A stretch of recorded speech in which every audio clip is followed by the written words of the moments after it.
138 above him.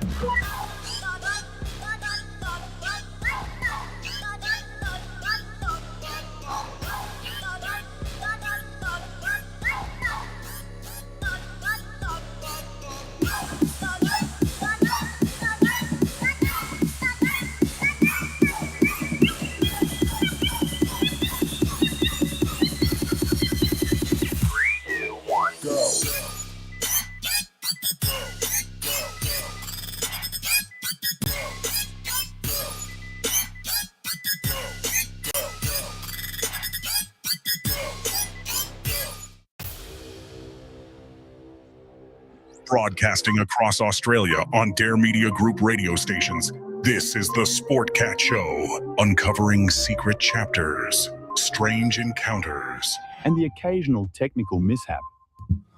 Now, there's always the technical mishap. Hello, everybody. Welcome to the Sportcat Show. I am live, I think, on Australia. I'm not 100% sure, but to everybody, welcome. Come over and join the live chat under the Sportcat shows. And, well, we've got some great guests tonight lined up. Let me bring Jen out here so I'm not talking about it by myself.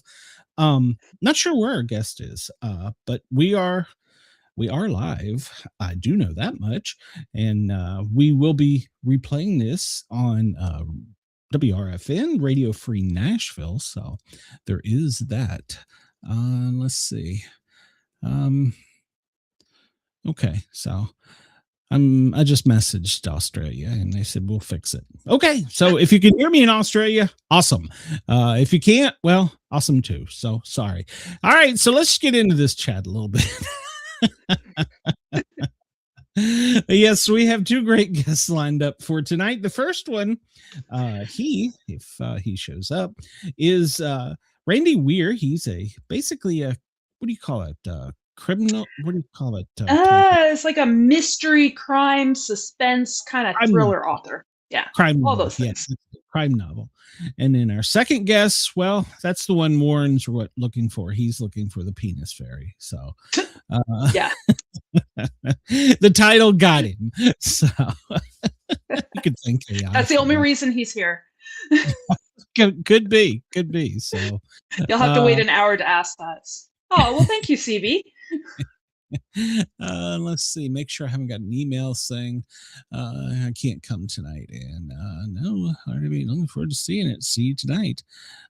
Okay. Well, I don't know. Maybe I don't know. Maybe he's having computer problems. I'm not sure. Well, he lives in the Rocky Mountains, so are they having bad? He lives in my neck of the woods. I think Denver. I think yeah, Denver's. Yeah, they might be having some bad weather. I don't know. We'll wait. Jen and I got this. Either way, we can handle it. We've done worse. So occasionally it happens. Either that or it's a time zone problem, which happens too. It's you know what? It's possible, and you know it would be lovely if we could all be in the same time zone, but then our world wouldn't be round. Well, you know, no, CB, I haven't got an email. I checked. It's funny. We're talking about not switching the spring forward, fall back here in the States. And there are people arguing both sides of it. And I've listened to some say there's health benefits because you don't disrupt your circadian rhythm. Yep. And then apparently the eye doctors are against it because it brings more sunlight and causes eye disease. Or it's like, we can't please everybody. Yeah. Well, for us in the winter, because we're quite a bit farther north, it doesn't matter if we switch an hour or not. We wake up and it's dark. We go to work. We spend all day inside. It's a little bit light. By the time we're off work, it's dark. We don't see the sun for a few months. So. Yeah, well, there was another senator that proposed, or congressman, I don't know which, that they move the line. And it would have brought all of Tennessee into Eastern, and they did some scientific thing. So obviously I won't understand it, but they did it to where basically some county, like a county next door, maybe, Central and this one's Eastern. They're like, no, they need to be moved with state lines in the mountains. So they kind of shifted them all at a little angle to the left and introduced a new one in the middle. Maybe he didn't get the memo. I'm sure we'll call it Trump time. You're now in the Trump time zone, so I'm, and its color will be gold. I thought I heard, and I don't know how much truth there is. I thought I heard that is it Russia that it doesn't like it's quite expansive across the horizon, across the hemisphere, but they only have one time zone. They only and it doesn't matter where it is or what time the sun goes down. It's the same time across this entire country. I'm pretty sure it was Russia, but correct me if I'm wrong. I don't know the answer to that. Maybe one of our intelligent audience here will know. Well, Warren's here, so that's kind of doubtful. So. I'm afraid that Chris and Denise may have been stolen by Brenda. She's live also at this time, so we may have to fight. So maybe I should just drop in on her channel and we should just bomb it. So that happened. I don't know. She could run over your ankles. I'm sure she has a mean foot pedal. CBU says, wait, what was the question? He's the king of trivia knowledge. What continent only has one time zone? It's Russia, isn't it? Where they have the same time zone across the entire country. Well, it's not. I can tell you for a fact it's not Australia, because right now we're their afternoon drive time. Currently, we're getting listened. Man, my English is horrible. It's 9:49 in Perth. 9:49. 9:06 in Perth. I looked at the seconds. 11:06 in the morning in Sydney. And then we drop down to Lord Howe, and somehow it becomes 11:37. So there's probably other time zones that I've forgotten. I apologize. So. Yeah. Well, I know Canada is quite big. We got a lot of time zones. Yeah, you're right there by the time zone shift. So yeah, it's got to be awkward if you live like right there by it. So I know as a paramedic, when we lived to a county line, like divided, a certain area on this side of the mountain in half, it was like, is this side of the mountain? Is that the side of the mountain? So, it was always a little confusing. Yes, Lord Howe somehow has a extra half an hour. I'm not sure how they managed to feel that. So, but I got a kick out of it one time, and I saw a Facebook meme one time, and it's talking about the whole spring ahead. Oh, okay. Well, let me I'll resend the link, and maybe just by the off chance that it is squirrely, I will let me reply here. Just on the off chance. China. Occasionally CB is saying it's China that has the one time zone. Oh, well, that makes sense, because, well, they don't like their people. So Randy, I sent you, it's probably the same link, but sometimes when it may like miss a digit or a letter or something. So I don't know. I sent you a new one. We see what happens. If not, we can. You can always. You can always try messaging it to him through his Facebook or his Instagram Messenger. That's how I join. Well, I don't think I'm cool enough to have his Facebook. So. It's nothing stopping you from joining someone. You can go stalk anybody you want on Facebook. That's why they're there. Yeah, I get enough of that. Yeah, if not, we can. Hell, if all else fails, I'll do the call-in thing. So, I've done that before. Were you around when we had the guy that lost electricity during the interview? And he calls me and he's like, "Hold on, I'm gonna get you." And I was like, "Well, all right, we'll put you on the air, but you got to do this number." So, all right, well, let's. Nope. That was before my time, but that sounds fun. Oh, it was actually fun. All right, so Randy is backstage. He is the mastermind behind some gritty crime novels, some thrillers, and he's got some interesting stuff to talk about. And let's bring Randy out. Hello, are you ready to be live? Or am I here? You are here. You are here. I'm not hearing you right now. Oh well, we're still here. So, that on Jen. Wanted to put that on Jen. So I see myself. Well, we see you too. So my audio turned up. We can hear you. Yeah, we can hear you. So on the chat here. And all right, so I do not stalk Jen. Who do I stalk? A girl don't tell. Whoa, okay. Well, so, well, I can't change any of his settings from here. Now, his speaker's turned on my end. So I see his microphone's turned on. He may just have it maybe it's set up to a headphone, or that's possible. Talking into some headphones and he doesn't have them on his head. Yeah. Oh, wait a minute. So you all hear Randy, but we don't? Well, no, we hear him, but yeah, well, you can hear me, but I can't hear you for some reason. Yeah, there we go. There we go. So he can hear us, but we can't hear him. I may drop out again and give it a try. Okay. Let's see. Okay. All right. And then, CB. I'll leave and come back. Okay. We'll be here. We ain't going anywhere. We're here we're here all night. So what were we talking about? Technical difficulties? That's right. And we're not talking about UFOs.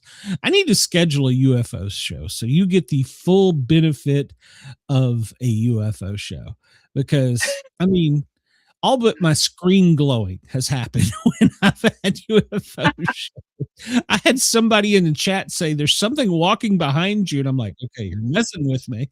And they're like, no, it's there. So, all right, here's Randy. Randy, I can hear it now. Oh, okay. Yay. Love technology, don't we?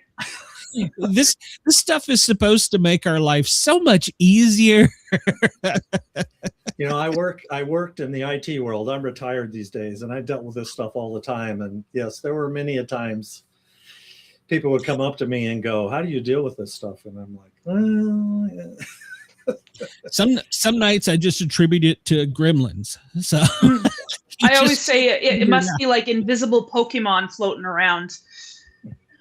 Well, with all this AI crap these days too, it's even worse. So I'm kind of glad I kind of retired from that, though. My wife has an office right next door to me, and she works from home. And instead of dealing with her tech support, she's always calling out to me and saying, "Randy, this isn't working." Sounds like it's a free built-in computer guy. It's like my wife with my credit card. Yeah. So I try to play dumb sometimes. I don't know. Well, you talk about AI. I read a story today. They said it escaped, and my question is, what's the bolo on it? What? Where would it go? Well, I like too when you see an AI summary, it'll say right at the bottom a lot of times, AI makes mistakes. Duh. We're humans. We make mistakes too. Yeah, I mean it is. They talk about it's supposed to make your life easier, but it can. Some of these summaries sometimes they give you at the very top of your search engines are like, nope. I kind of jump past those a lot of times. But yes, that's why doctors hate it. Doctors can't stand it. They probably use it for diagnosing illnesses now, right? Yeah. Well, what's AI say? Right? Its patients are. They're calling and say AI says I'm going to die, and they're like, oh, Jesus Christ. Yeah, but then they get so mad when we Google our own symptoms. That's what I'm saying. Yeah, they don't like it because. But yeah, I met a doctor in an ER. I'm a paramedic, Randy. Sorry. I met a doctor in an ER that went rushing out and was at the desk. And I thought he was looking something up or typing notes or something. And I come out and he's watching YouTube. I'm like, what the hell are you doing? He's like, I'm watching how to set that fracture. I'm like, what? Oh. All my learning came through the computer, right? You don't know how to doctor? How do you not know how to doctor? You're a doctor. Oh, I remember because I worked in X-ray for many years, and I remember having a patient come in, and we were supposed to do a standing foot, so we have to have them standing. My stool didn't go high enough. I said, I think I'm going to have to get I need to go and get a textbook. And they looked at me like, you don't know what you're doing. I said, no, I need a textbook to raise you up. Oh, that's funny. Randy, sorry, we got sidetracked. Let's talk about you. You are retired from AI and IT tech, but now you're writing, sounds like a lot of crime, mystery, thriller. I'm not sure which genre to put it in when I was looking at each one, because I was like, this kind of fit more than one. So tell us a little bit about them. Sure. I have 3 series. Mhm. And my longest running series is my Jarvis Mann Private Eye series, which is up to book 11 with a 12th in the works. Ooh. And kind of your classic hard-boiled private eye. But I've always loved the private eye, tough, snarky, their love life's a mess. He's got a sense of humor, which comes from me because I'm a sense of humor guy, though my daughter often says I'm not that funny anymore because she's heard all my jokes, but that's okay. And then I have a thriller series, The Divine Devils, which I have my shirt on here today for, and I also have a tattoo for the Divine Devils on my arm. And that was a thriller series, which won a couple awards. And then I've got a new series, which is the Steel Wheels Cold Mystery, which I have a tattoo here as well, which has a retired Westminster police officer and a Belgian Malinois retired canine who travels the country solving cold cases. So those are my 3 series, and that's what I spend a good chunk of my time now doing, is writing books. I don't have an excuse anymore, retired. I got to churn them out a lot faster now because my fans are always like, I wish you could put out books faster. I can't now say, well, I have to work a full-time job. I don't have that excuse anymore. So brain only works so fast. Yeah. Yeah. You must type pretty fast then too. I do okay. I was one of those in the old days. I learned on a manual typewriter, which shows you my age. I started one. Yep. And then an IBM Select Writer. I learned touch typing in, was it middle school? I think it was, we had. And, because I kind of foresaw that typing was going to be important. So, I am a typist. I can type pretty fast, sometimes faster than my brain can think, which gets me in trouble. But I do a lot. I type it all myself. I don't do the voice recognition or anything like that. It's just type. And then later on, when I go back and start rereading stuff, I go, what the heck was I typing here? I don't know. Because like I said, you need to have those comments on the side, like, this is what I mean.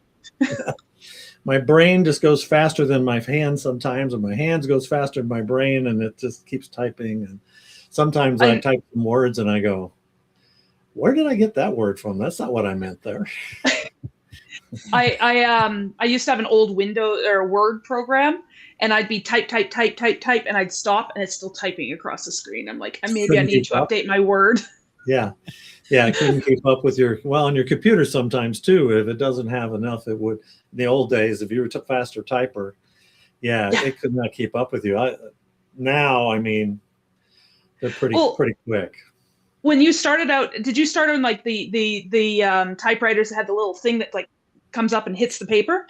Or did you have an electric typewriter? Okay, because I did the both.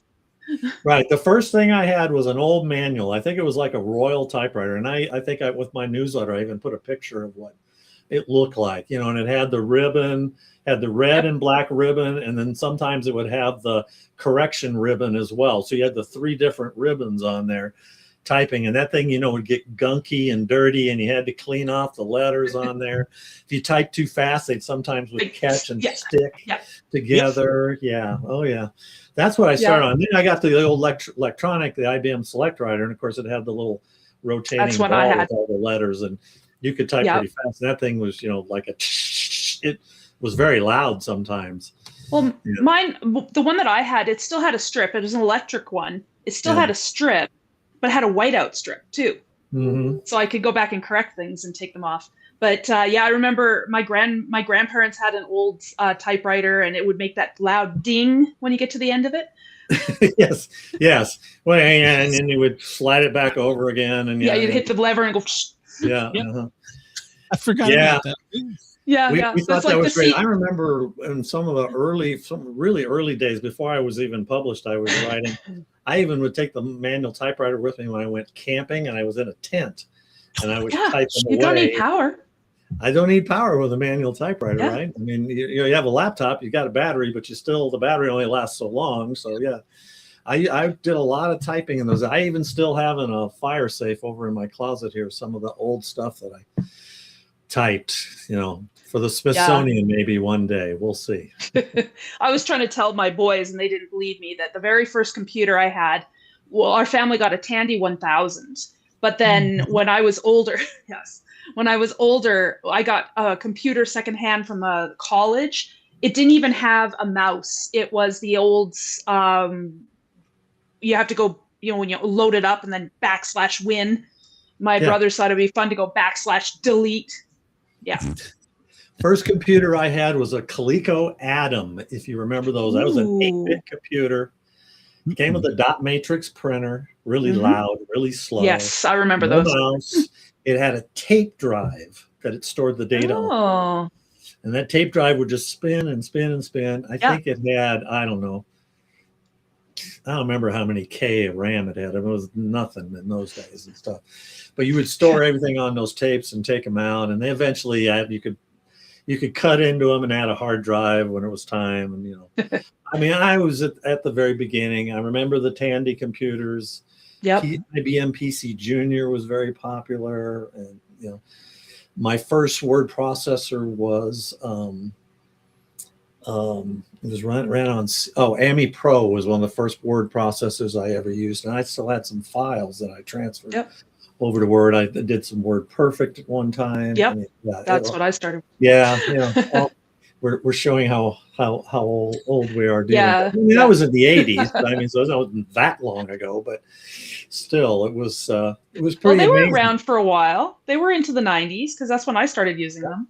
So. Yeah, 8-bit computers lasted quite a while, and then you got the 16-bit, and now it's like everybody has to have. It's like a phone. You got to have a new one every year. People want to have a new computer everywhere, and Apple people are usually, and no offense to the Apple folks out there, but they want to always have whatever the latest one coming out because whatever it can do, it's just that much better. And yes, I think they've kind of hit a wall, though. I mean, obviously, there's only so much.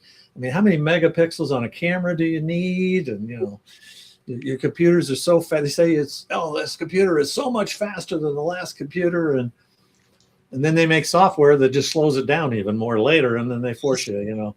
Bill Gates talked about the big thing, the upgrades. That's what keeps feeding the machine, when it comes to computers and stuff. It's kind of like it's kind of like when you buy a new car. It's not the cost of the car that they make money on. It's all those maintenance. Yes. Yeah. And my grandson brought a CD to me today, and he goes, "Here, what is this?" And I was like, "Oh, what's a CD? It plays music." And I went to turn to my computer, and I looked. I don't have a CD drive on this thing. Why don't I have a CD drive on this? Because you don't need them anymore. That blew my mind. The last computer. More confused, me or him. I was like, I don't know, and I just closed the case and handed it back to. I'm working on editing of my next Steel Wheels book, which is going to come out in a couple months. And one of the clues in there is about a cassette tape that was left behind. And Donnie Steel, who's the main character, is trying to find a cassette deck to play the cassette tape on. And he's having a hard time finding one. I mean, it's like, it's old, that people, even one person commented, he goes, do you happen to have an old cassette deck? He goes, no, and I don't have an 8-track either. So what century are we going back to here? So. Yes. 1996, today in 1996, they produced the last VHS.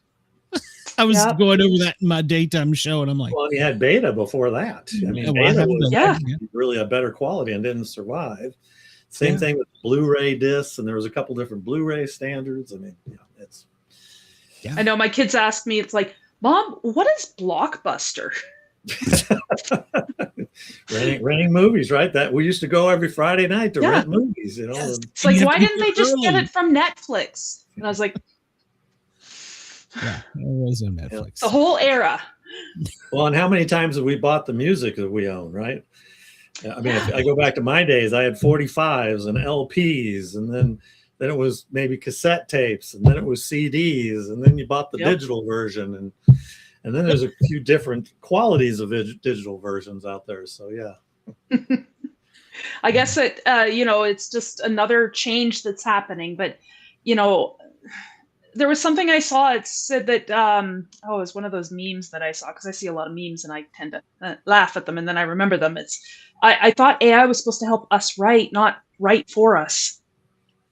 Help with the chores and the dishes and the childcare. Let us write. That's what we want to do. Well, and that's what I worry about, because a lot of people are running books through AI to determine if it's written with AI. And again, AI makes mistakes, and AI looks for things, and it may say, "Oh, this is an AI written book." Well, it could be wrong.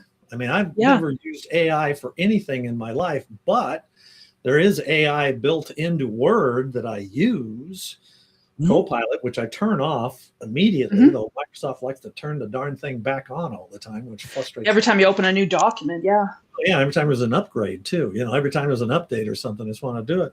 So okay, so that's AI. Well, is spell checking considered AI? Is your grammar Grammarly considered AI? All those things. So there can be a lot of things that could look at. And so, I always get worried when someone says, "Oh, this is definitely an AI created document." Well, is AI correct? So that's what I worry about is, people pointing fingers at people about this and claiming stuff that may or may not be true, get your day in court and all those things. We need an AI fact checker. So we need AI to check AI. Tattle on it's safe. Is AI going to tattle on itself, though? We got to find it first. We don't know where the hell it went. It broke out. Well, they keep making more server farms all over the country, which takes up huge amounts of water. And some cities don't want them to come in because all the power and requirements and the water to use to cooling, though.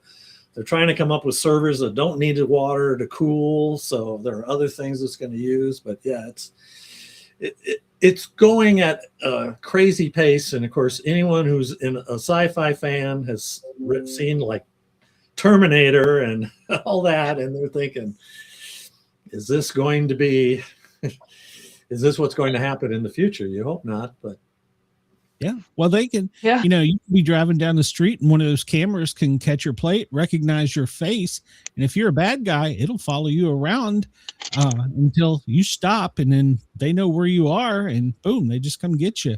So I guess that's a good thing, except for if it makes a mistake, if, it thinks you're Bob Smith and you're not really Bob Smith. Yeah.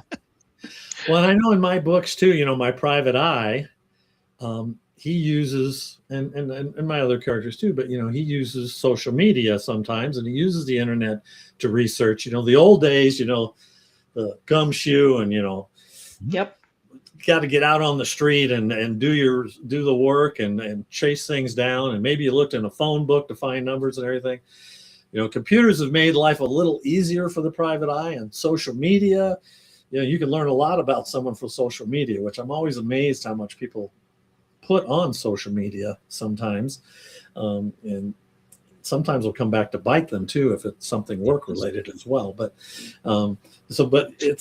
all that technology has made their lives easier, but then in some ways it's also made their lives harder as well. So and you obviously someone could make like a fake profile on the internet and about something and take you down the wrong path as well. So it's kind of hard to prove that you're a human now, right? Yeah. CB says you should write a book where someone goes to jail because of an AI was wrong. Yeah, there you go. Now you got to prove they're innocent. It's kind of like the review. I read the latest Michael Connolly Lincoln Lawyer book, but it dealt with AI and how it was manipulated a young man to kill a girl, a girl that he was infatuated with, and manipulated to do that. And that's one of the dangers of AI out there in some of the areas. So there are people that are using that, and there's definitely the ideas rolling around my head about AI and what it can do and what problems it can cause.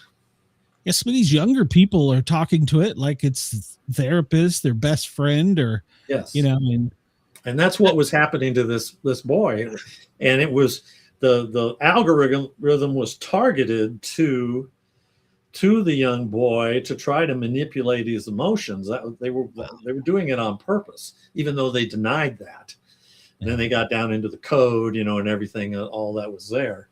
So yeah, it definitely can be that way, and manipulate. Yeah, like what Chat GPT or whatever. A lot of people are using that to write certain things and make decisions for them. Instead. I was telling Jen, I can spell fairly well. I can't talk fairly well, but I can spell fairly well. But my punctuation, holy crap. I don't know where is that, or colon, semicolon. And so I'll run it through. And like you said, it's really AI, but it's the word processor. And I'm like, okay, do I need a colon, period, comma? Yeah. But even that doesn't help you because, well, with dyslexia, I miss letters sometimes if there's like multiple letters. And it's happened before where I have my character quacking instead of quaking, or my favorite one was my character was going to go and assess the situation, and I send them out there, but I missed one of the S's at the end, and technically it was spelled correctly, but it took my editor to flag it and ask multiple donkeys. Well, and I have a tendency, and I use the word read aloud function. Yes, I do too. Could be kind of AI as well, but they've at least got better, a little more natural sounding voices, but it helps me a lot of times editing. My editor still has to edit me a lot, but it still helps me. And a lot of times that pacing kind of helps me give an idea where the comma should be. And you get to the Oxford comma and all these debates about whether you should be using them or not. But I use that, and then my editor will kind of come back and go, and there's usually a lot of red in my in my Word document when I get it back for him. She goes, "Don't be freaked out about all the red you're going to see." And I'm like, I always feel like, yeah, exactly. Well, when I get something back and it doesn't have a lot of red on it, it's like, did you fall asleep, or did I just do really well on that page? So then I'm starting to analyze it. Like, is it really that? Is there nothing here that needs changing? Yeah, I get it. I hear that make up words according to Chris, apparently. So what, like pantser? Just go ahead, Jen. Carry on. I'll make up something stupid. I was gonna say you're a big fan of plot twists, I hear. Yeah, I like to do some surprises. I like to hide some things, and hopefully people don't catch them. Some people go, "Oh, that was obvious, I caught it," and other people go, "Wow, I was totally surprised." Some people catch things better than others, but I've always been like that. And sometimes when I'll read a book written by another author, I'm going, I know there's going to be a plot twist here, and if it isn't there, the one I'm thinking is there, I get disappointed when I get right down there and go, darn, I thought sure there was going to be this person was the killer, and instead of that person, type of thing, and stuff like that. But yeah, I like to keep people guessing a lot. The thriller books are not necessarily usually that way, because those are usually just end-to-end action, and it's just like one thing after another. And there's a few little things I throw in there, but the private eye mystery series, I do like to do that, and hopefully people don't know who the killer is. Sometimes you write a story, and it's like a TV. Sometimes you know who the killer is right off the bat. I mean, it's just, that's the way it is. My serial killer book that I did, people didn't know who the killer was at first. We had chapters with him writing and stalking his characters. It was from his point of view, but we never learned who he was until very late in the book. And I think I got people pretty well confused on that one. But yeah, those are always fun, and you're always trying to. You mentioned pantser. I'm a pantser. I do very little plotting in advance. I have a basic idea. I sometimes have a title, like my serial killer book, The Front Range Butcher. That's what I started with. That was the title of the book, and I knew, okay, that's going to be a serial killer. I had nothing else other than that title, and just started writing the book. And sometimes I get myself in trouble and have to get myself out of it, but usually it goes pretty well for me. And sometimes those characters help me too. And they sit there and say, yeah, you have me as a good guy, but I want to be a bad guy. So we need to use those readers. You just kind of have to rein them in sometimes, or do you just let them go? Yeah, I mean, I know you talk about paranormal stuff and things like that, but I do sit here in the room, and my characters are sometimes in the room with me and sometimes talking to me, and sometimes they're even in my head when I go to sleep at night, and they're there working with me, especially when I was doing the serial killer books. A lot of times I couldn't sleep when I had a chapter in my head. I had to get up at night and write that chapter, get it out of my head, and then I was good. I could lay down and sleep until the next day when I had another chapter going through my head, especially when I'm having to put myself in the shoes of a serial killer. I did a book club meeting with a book club, and they read my serial killer book, and one of the ladies asked me the question. She goes, "What type of frame of mind did you have to be in to write this book?" And I was going, well. No, what you're describing, I've heard so many authors say the same thing, and I feel I totally see. I totally have been there, where I'm having a full-on conversation with the fictional characters that I've created, and they're running away and doing their own side quests sometimes, and I'm like, no, get back here. But wouldn't it be something if some, years down the road, they find out that we all just have this odd disorder called creativity or something, and we just all call it creativity, but it's actually something else. Well, they probably could come up with a name for it. I mean, and if they do, we need to come up with it so then we can patent it and trademark it so we can make money off of it.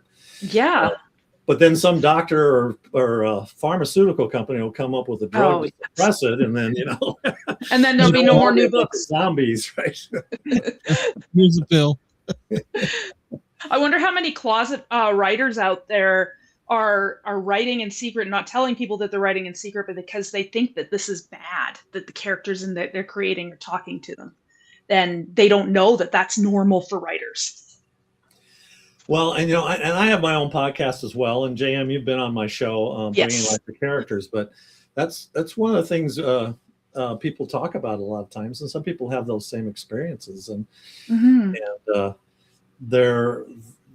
they are like that sometimes when I tell people I wrote this and this character and that character, and they're looking at me like there's something wrong with me, and I'm like, there's nothing wrong with you.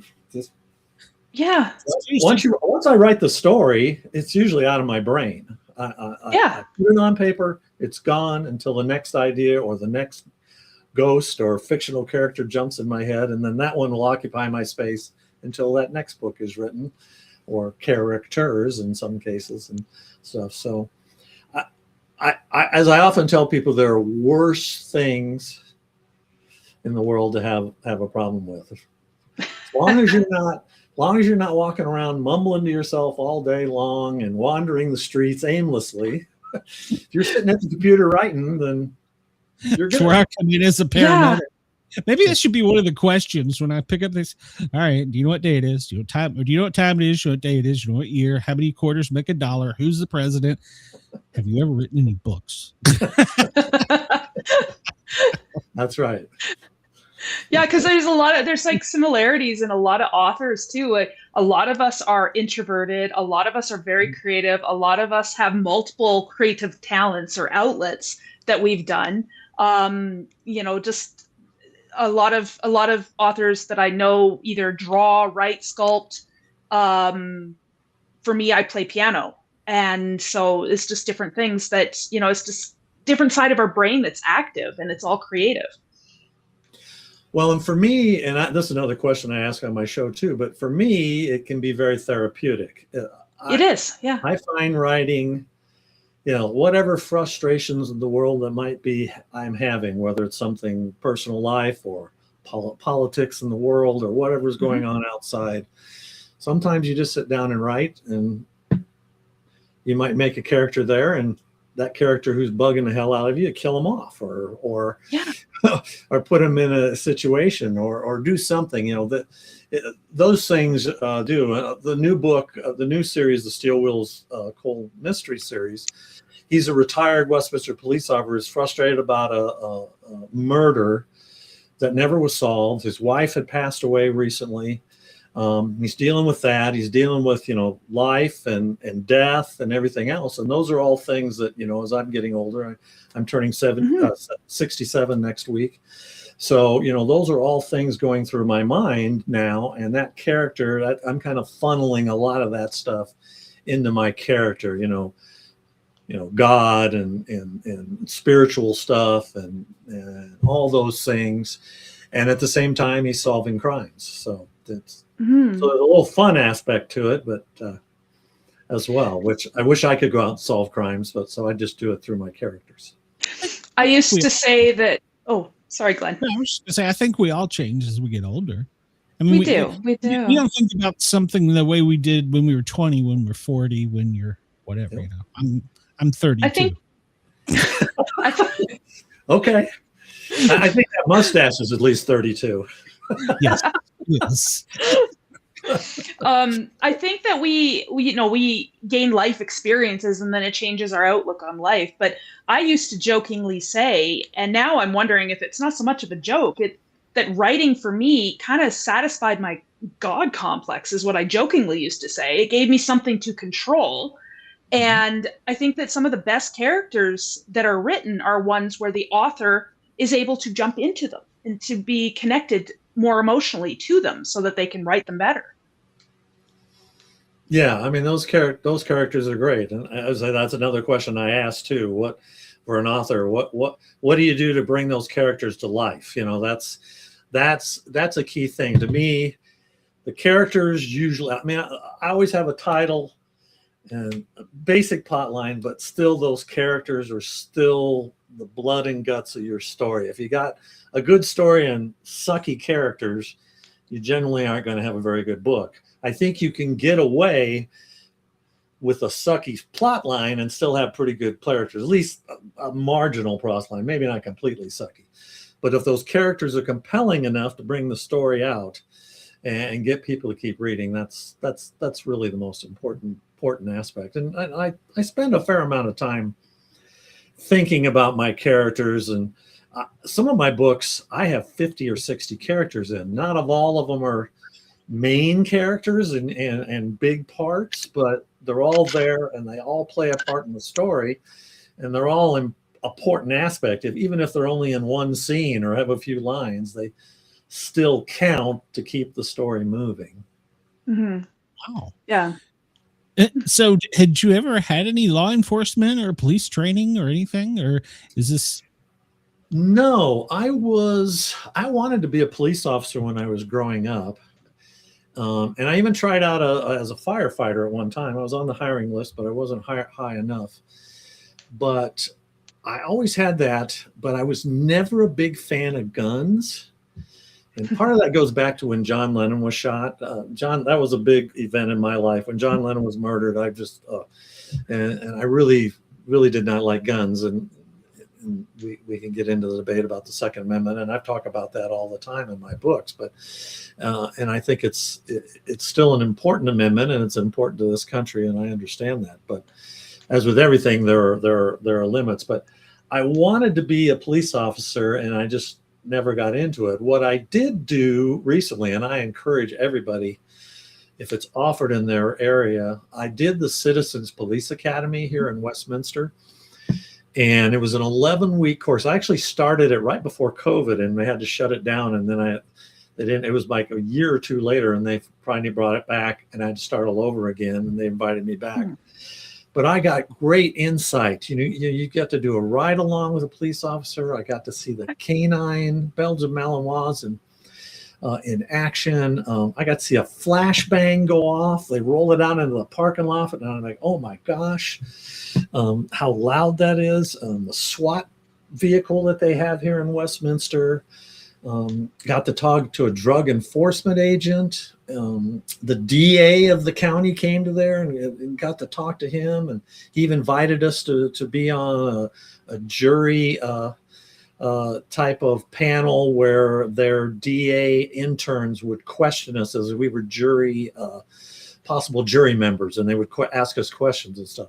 So it was all very good. And my last 3 or 4 books have really spun from that experience. And then I did the Fireman's Academy as well, and I have a firefighter in my new book as well.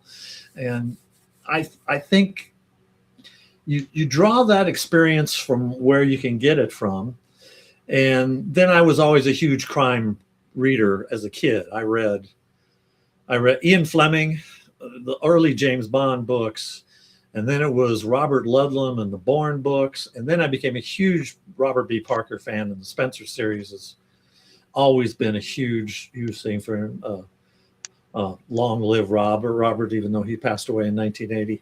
And then, now I read the Connolly books and Lee Child and a lot of those other books. So yeah, I get a lot of inspiration from a lot of other crime writers through the years, but it's always been in fast and TV as well, though. A 40-minute show is very compact, and my wife and my daughter get mad at me because I can usually figure it out before it's halfway through, and then I'm always picking apart the plot, So, I like the long form, 7, 8, 10 episode series are better because they can flesh it out better than I get frustrated with a 2-hour movie and they take, a 400-page book and try to bring it down into a 2-hour movie, and they have to leave too much out. So the books are always better because you can sit inside the characters' heads and you know what they're thinking. And with movies, you can only see them from the outside. So there's a lot that they cannot show. Right. The writer is helping build things, but you can use your imagination for some things. Everybody was frustrated when Tom Cruise played Jack Reacher in the 2 movies and everything. And everyone's like, Tom Cruise, he's like, what, 5'8", 5'9"? He can't be Jack Reacher. Jack Reacher's 6'4". But he was still a tough guy, and what the producers were doing there. It's Tom Cruise, instant box office, right? That's why they got him. Well, you can't find a big guy that might be as good a box office, maybe not, but and all that. But in that case, if you had never read the Reacher books, you'd have no idea. It's like Jack Reacher is 5'8" or whatever. And then you read the book and you go, well, that doesn't make sense. How can that be? So yeah, visually on the screen is different than reading it in your head. And I like to read, if I know something's going to be turned into a series or whatever. A lot of times, if it's something I'm interested in, I'll buy the book first and then watch it. And then I frustrate my family by picking it apart. So.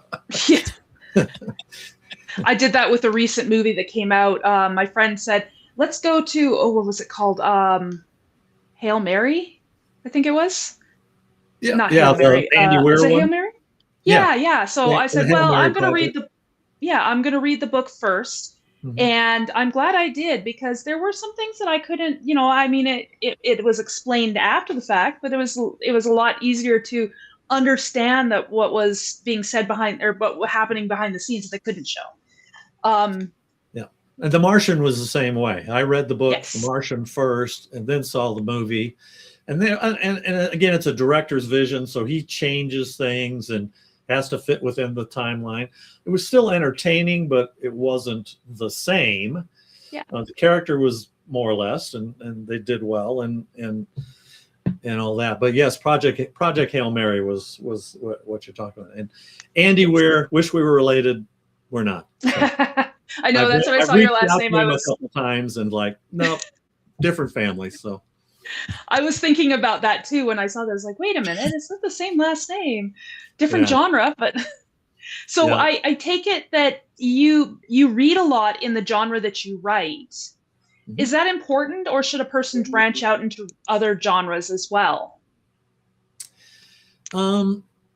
if you're only going to write in the crime drama, that crime thriller area, I think, yeah, you can stay in that. If you want to obviously you want to write other things, definitely. But I mean, I've read some science fiction through the years and a few other things, and I think it's good to see different types of writing. Fantasy, and I mentioned this before on my show, fantasy authors and sci-fi authors, I'm just so impressed with coming up with those entire worlds, races, and trying to keep it unique because there's so many out there and stuff. And I think it's pretty incredible what they come up with. And I say, I just don't have quite that deep of imagination. Maybe it's I don't have that much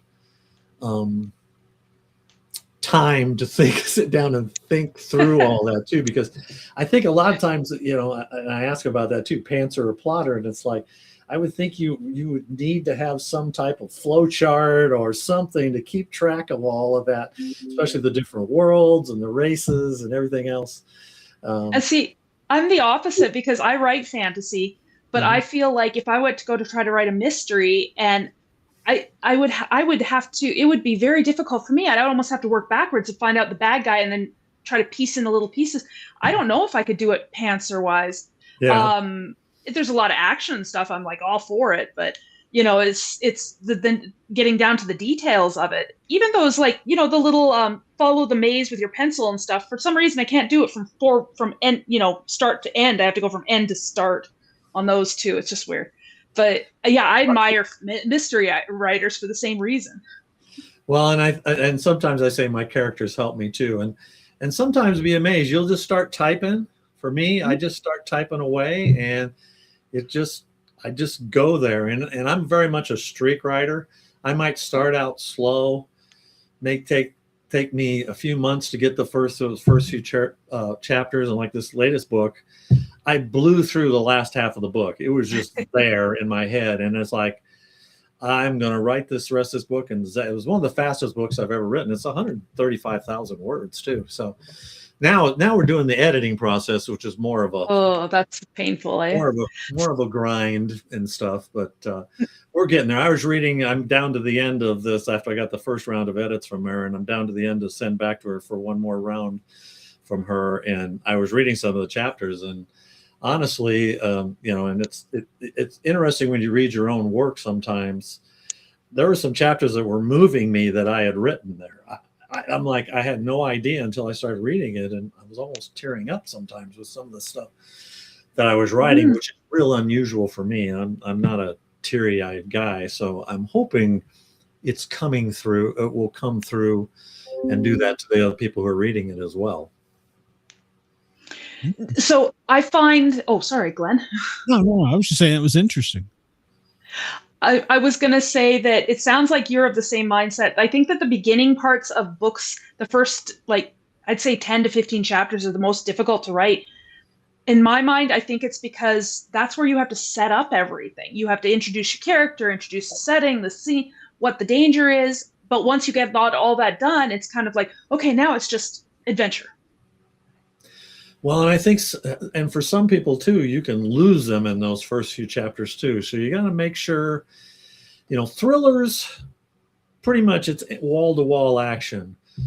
Private eye, mystery crime, where you have a case and everything, there's a little more of a process involved in doing that. And some people don't want to read that type of book because, your private eye isn't going to just have it figured out in the first few chapters. There's a process. As a detective, you're going out there, hitting the streets a little bit and working for clues and trying to gather information and all that. And there's a lot of that in those first few chapters. And then you kind of get to, okay, you're putting it all together, and then the action really starts to grind and the bad guys start to come to play and all that. Thrillers, usually you start right out, bang, bang, bang, and then the whole book. You might have a little pause here and there, and then you get going again, and then you finish. So those are definitely different types of books. So yeah, they're fun. They're fun to write. tough to start sometimes, but once they're done and you feel you've accomplished anything, and I've won a few awards. So, and and Justice for the Forgotten, I just found out I'd won 2 awards. I'm going to be up for the Silver Falchion Award for Best Private Investigator. So I get to go to Nashville in August and see if maybe and that's an award I've won a couple times for the Divine Devil series as well. So if you have a person who's maybe not necessarily big into mystery, but they like action adventure, which book would you recommend? Which of your books? If I would say the Divine Devil's thriller series is the one that's really wall to wall. Now I do the 3rd book in that series does deal with human trafficking. So it can be a trigger for some people if they've, had any experience in that. I hate to use the word experience, but if someone's been trafficked or whatever, but that's the most intense book. A lot of action, a lot of, thrills and some chases and things like that. The Private Eye series is more your traditional private eye, gumshoe on the street, solving cases. So, obviously the serial killer book is much more intense. And actually I have 2 serial killer books because the serial killer comes up later in the series. But those would be more I would say the Divine Devils if people like action. I mean, it's not a true action adventure type of series, and that'd be something one day maybe I'd love to write. I was always a little Clive Cussler type of thing or something like that. So it's more on the thriller side with your Divine Devils series. Right, Divine Devil series is the thriller one, and then the Private Eye series is your gumshoe private eye classic, and then Steel Wheels, he's an investigator, and but there's a little bit of an emotional aspect to it because of his wife passing away, and people contact him about cold cases that and he's traveling in an RV, and he's got his Belgian Malinois canine companion. That's the person that's keeping him company, and he's dealing with all those emotions while still trying to get out there and solve some cold cases, which are always interesting because there are so many. I couldn't believe when I started research how many cold cases there are every year in this country. It's amazing that have gone, and they're just continue to pile up, and lots of material there. Yes. Unfortunately, but yeah. One of the questions we always ask our guests, and I primed you up for it in the email, have you ever seen Bigfoot, had a paranormal experience or anything? So that's a good question. I have not had what I would call a paranormal experience. I've had dreams where my mother, who's passed on, has been in the dreams talking to me sometimes and things like that. It was interesting. I was talking to my daughter. She's 26 now, and I asked her because she watches some of the YouTube shows about paranormal stuff, so she's kind of into that. I asked her, have you had any paranormal? I know you've mentioned you've had some things. She goes, yeah, you guys were gone one night, and we're hearing steps upstairs, and the dogs were reacting to it, and everything else, and every now and then the dogs will react to something, and you're like, you don't hear anything. I'll say, so what are they seeing and all that? So, but personally, no, nothing really for me, but I sometimes wonder, especially in my dreams. I've even had dreams with passed on celebrities show up in my dreams sometimes, which I have no idea where that came from. Channeling, maybe. So do you believe in that stuff? Paranormal stuff? When I was younger, no. As I've gotten older and closer to I kind of wonder about stuff like that. You think about, the afterlife. Well, what happens when I pass away? Do I just, everything in my brain just disappears and I don't remember anything? Am I going to go on? Am I going to be reincarnated? So, some of those things come. I mean, maybe I'll come back and haunt somebody. Who knows? Maybe that's what your characters are. You were talking about sometimes you feel like they're in your presence. Well, and that's true. I mean, they could be. it does seem to be a little paranormal sometimes when those characters are in the room with me, especially when they're tapping you on the shoulder and they go, I want a bigger part. You didn't write me properly. No, I don't want to be that way. I want to be this way, you know. So I would never go over there. Why want to go over here? Yes. Yeah. And fortunately, I don't think my wife when she's working next door has heard me talking to them, going, "Would you leave me alone? Would you leave me alone?" She might have me committed otherwise. That's funny. Well, you know, one of the topics now is aliens. You know, we were talking about fantasy and building worlds and stuff. And they keep saying we're going to have this great disclosure. We're going to have, I mean, I don't know if we ever will here in the state or in the world. What do you think about any of that with the alien stuff? Well, I'd be surprised if we were alone. I mean, it would not shock me that there are aliens out there. I mean, obviously, I'm one of those people that has to see it for my own eyes, type of thing. But it wouldn't surprise me the least bit that we're not alone in this world. Now, where the heck they all are, they're not in this solar system, I don't think, because I don't think anything can live on most of the other planets, at least not beings like us. There might be, you know, germs and things like that, but in another galaxy somewhere, you know, I mean, they send off these probes all the time, so it would be fun to meet somebody, and hopefully they're friendly and not nasty like they are in a lot of the movies. I would rather meet E.T. than. Well, that's the problem, especially with America. Right? Nope, we're going to blow them up. Yeah, well, and that's the thing. Yeah.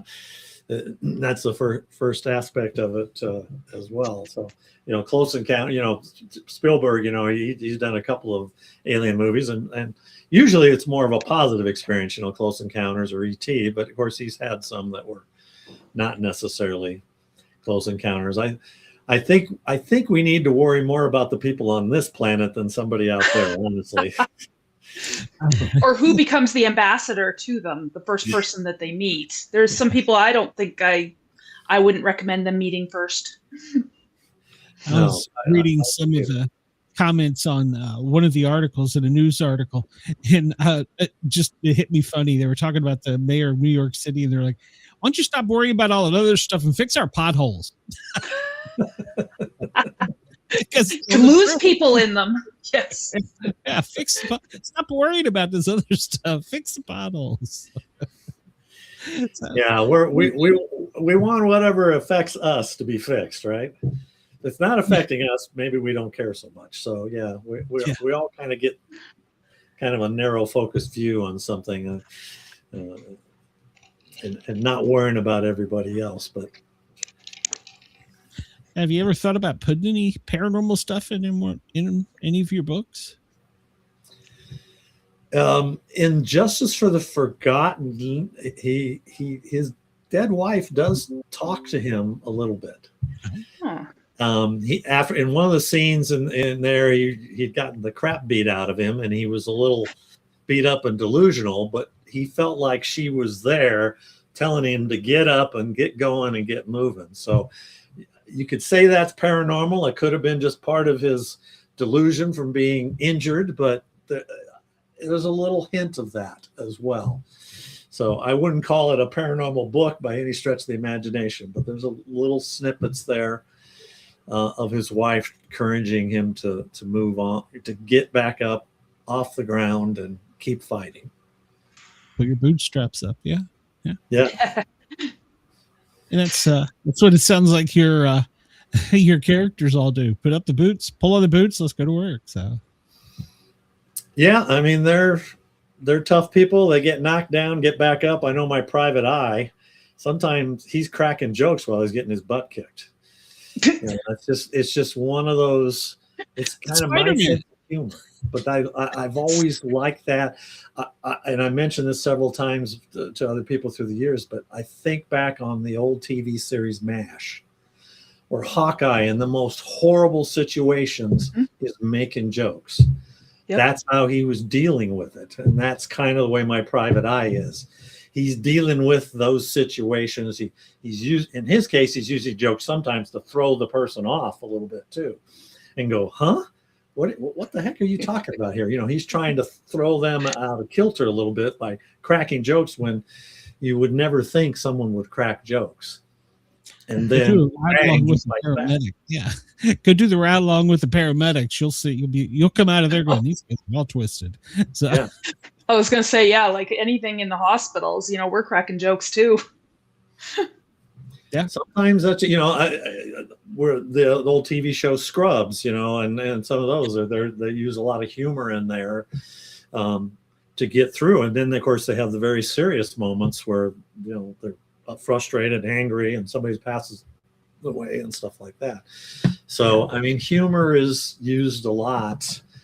I know some people say, well, that's not a place where you should use humor, but I don't know that there's too many places where humor to me would be inappropriate. I mean, there probably would be a little bit, but it's the way to cope a lot of times, and that's what I like to write, at least in the Private Eye series. And he's got his butt kicked many a time. So, and shot and a few other things too. So you have to torture your protagonist and my protagonist would get along just fine.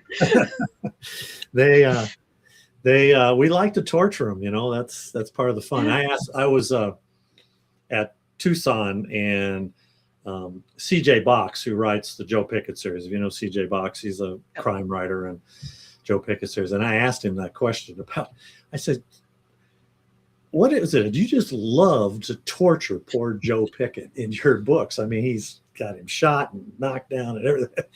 He goes, well, what fun would it be if I didn't torture him, right? And he said the funnest thing I enjoy torturing him with is his mother-in-law. That's the one I love torturing him with the most. So.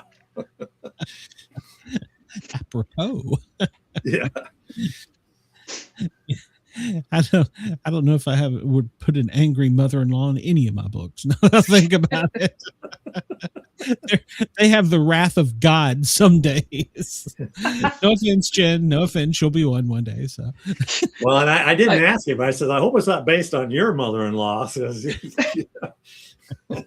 She might come gunning for you.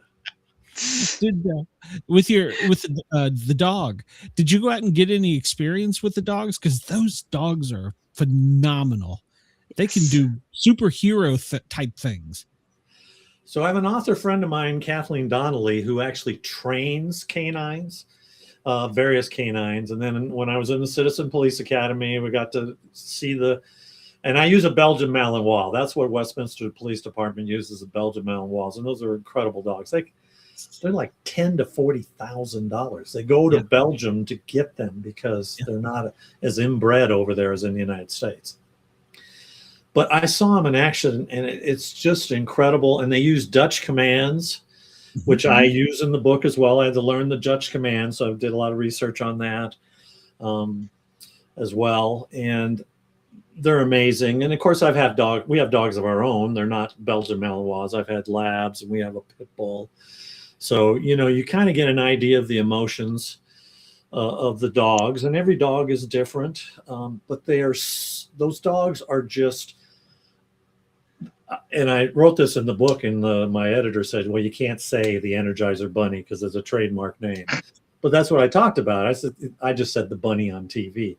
But they are so high energy dogs, the Belgian Malinois, and you got to walk them constantly. And when they crash, they crash. They just boom and sleep. But when they're ready to go, they're up, and their motor's going 100 miles a minute. And pretty amazing animals. And I have some scenes, especially in the new book, where we see a little bit through the dog's eyes as well. And nice. Yeah, he's amazing. But Kathleen trains them, and she told me once, she goes, and she uses all types of dogs for canines. For training, because the military use them, but not just Belgian Malinois. And she says, a lot of times I'm looking for a dog in a shelter, and I'm looking for the one that's the problem child, the one that's got that frisky behavior and getting in trouble and all that. And she says they make the best dogs for canine stuff. And then I also talk in the new book too about the Canine Warriors program, which is in the United States for veterans. And they rescue dogs that then they give to veterans with PTSD. Mm-hmm. And those dogs become companions, and those dogs will sense when the PTSD is hitting those veterans. And it's amazing what it does for those veterans. Veterans a lot of times can get off the drugs. They don't need the medicines anymore. Their suicide thoughts go way down. Those dogs become unbelievable companions for them. And to me, it's amazing the programs they do. And I highlight that in this book and that program. And there are some other ones out there, but that one is, they have a place in Texas and Florida for veterans. And I'm like, I just amazed. I see these service dogs that are trained to sense when someone's, like if they have a health issue and they are say having a seizure, they can sense when that seizure is about to hit in advance and will nudge the person to tell them you need to lay down so you don't fall and hurt yourself. Yep. It's a good thing they can't talk, because I bet they know a lot of secrets that we would like nobody else to know. They've seen me naked. No. They don't talk. I mean, it's not like in the movie Up where you can put a digital thing on their throat and it'll translate what they're thinking. Squirrels. That would be cool. It would be.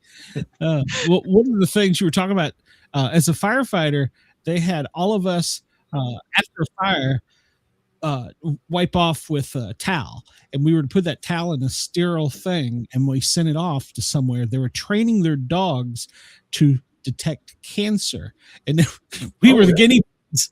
And then after we went through this training period, after a while, they were like, okay, second day off duty after you've showered, do the same thing, and we're going to send it in. And if we call you to headquarters, you might want to bring your wife. But it's true. It's actually a true story. Yeah. They were training the dogs on how to detect that. So you're right. And I've worked with the search and rescue dogs at the fire department, and those canines, they can go straight up a wall. They could, yeah. I've seen some of the, just you Google it, in YouTube, all the amazing things that they can do. I've heard that they'll work themselves to death. They've just got so much that drive. Yeah, you got to calm them down, or that'll be too much for them. Yeah, it's and their lifespan is a little short. Especially, they talked about that at the thing. It's if they get 3 or 4 years out of them, they're pretty good, because they get so beat up on the job. And they'll retire them and let them have a little bit of a life. And sometimes when they retire them, they'll let the trainer to take them as a pet for home. And I think once they're finally done, they're just like, okay, I'm just going to be a regular dog now, just like us when we retire, right? Yep, that's right. Randy, before we let you get out of here, we are live in Australia. You want to make sure that you tell everybody where they can find you, if they want to get in touch with you, how they can purchase your books, etc. So, and of course, our audience here in the States as well. Sure. So I've got a website. It's Weir, so RWEIR, author.com. Has all the information about my books. I have a newsletter that I put out. If people sign up for my newsletter through the website, they get offer for 2 free ebooks in the Private Eyes series. I have a store there where they can buy paperbacks. I have merchandise as well. Not a lot yet, but we got a few things. We even Kogel, who is the Belgian Malinois canine in the series. We have a stuffed animal, which I should have brought him up tonight with me. Stuffed animal dog that we sell, that my wife and daughter put together and make. Kogel is Dutch for bullet, by the way. And then all my books are available through Amazon. They're also part of the Kindle Unlimited, if you like Kindle Unlimited and ebooks and stuff. I also always ask everybody, if you're going to do Kindle Unlimited and read my book, go through every page, because they right pay you by the page. So yes. Yep. And it's not much per page, but that's why it's like, get through all the pages. And stuff. But I love hearing from people. There's a contact form, though. I get a lot of junk through the contact form. Anyone who's got a website these days keeps getting all these fake emails. Thanks to AI. We'll get back to AI again.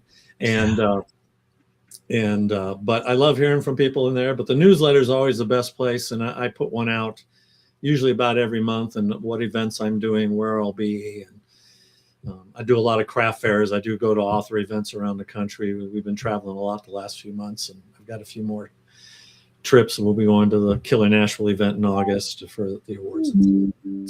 All right. Well, I'm going to let you get out of here, but I want you to come back when you've written your next book or about to publish, either way. Sure. I'd love to know more about it. So, yeah, well, that one will be out hopefully in a few months. So, and it'll be called Justice for the Accused. So we're in the editing process now. Got the cover pretty well made, so we're getting down to ready to go, and then it'll be on to the next Jarvis Mann book, which I've already written the first few chapters for. So nice. Never sleep. All right. Well, Randy, have a great night. Thank you for coming in. I appreciate it. Yeah, thank you. Appreciate you having me on, JM. Great seeing you again. Yeah, Take likewise. Mhm. Oh, hold on a minute. I gotta push the right button. So we're all just like awkwardly staring. Yeah, I gotta push the right button. Good Lord, technical difficulty. That was my fault. Everybody, thank you for tuning in. It was a great hour. I know we're running a few minutes behind in our second guest, Jennifer. Well, let me actually, to stay legal in Australia, I have to push a button here because they just messaged me. So hold on, let me push a button to make sure we're not breaking any laws in Australia. Thank you for tuning in. Check out hour 2. We'll be right here. Broadcasting across Australia on Dare Media Group radio stations, this is the Sportcat Show, uncovering secret chapters, strange encounters, and the occasional technical mishap. That's all right. Everybody, welcome back. Hour 2 of the Sportcat Show, formerly known as the Paranormal Guys. As always, we have 2 guests, and our second guest, well, we could call her, where'd y'all go? We could call her the utility knife of entertainment. She acts, she dances, she sings, she's written books. Jennifer Lieberman, let's bring her out here so she can tell us a little bit about herself. Hey there, welcome to the show. Hello, thank you so much for having me. I'm sorry about the technical difficulties when we started. It's the Gremlins. It happens, technology. You know, I just got the spinning circle, you know, it said joining, and the circle just kept spinning and spinning. And after a couple minutes, I was like, maybe I should contact somebody. That's the same thing Randy did. Yeah. It's like a love-hate relationship we all have with that technology, eh? Oh my goodness. Oh my goodness. And before we get into it, just I saw the movie Good Luck, Have Fun, Don't Die last night. Mm-hmm. I don't know if you've heard of it. It's with Sam Rockwell.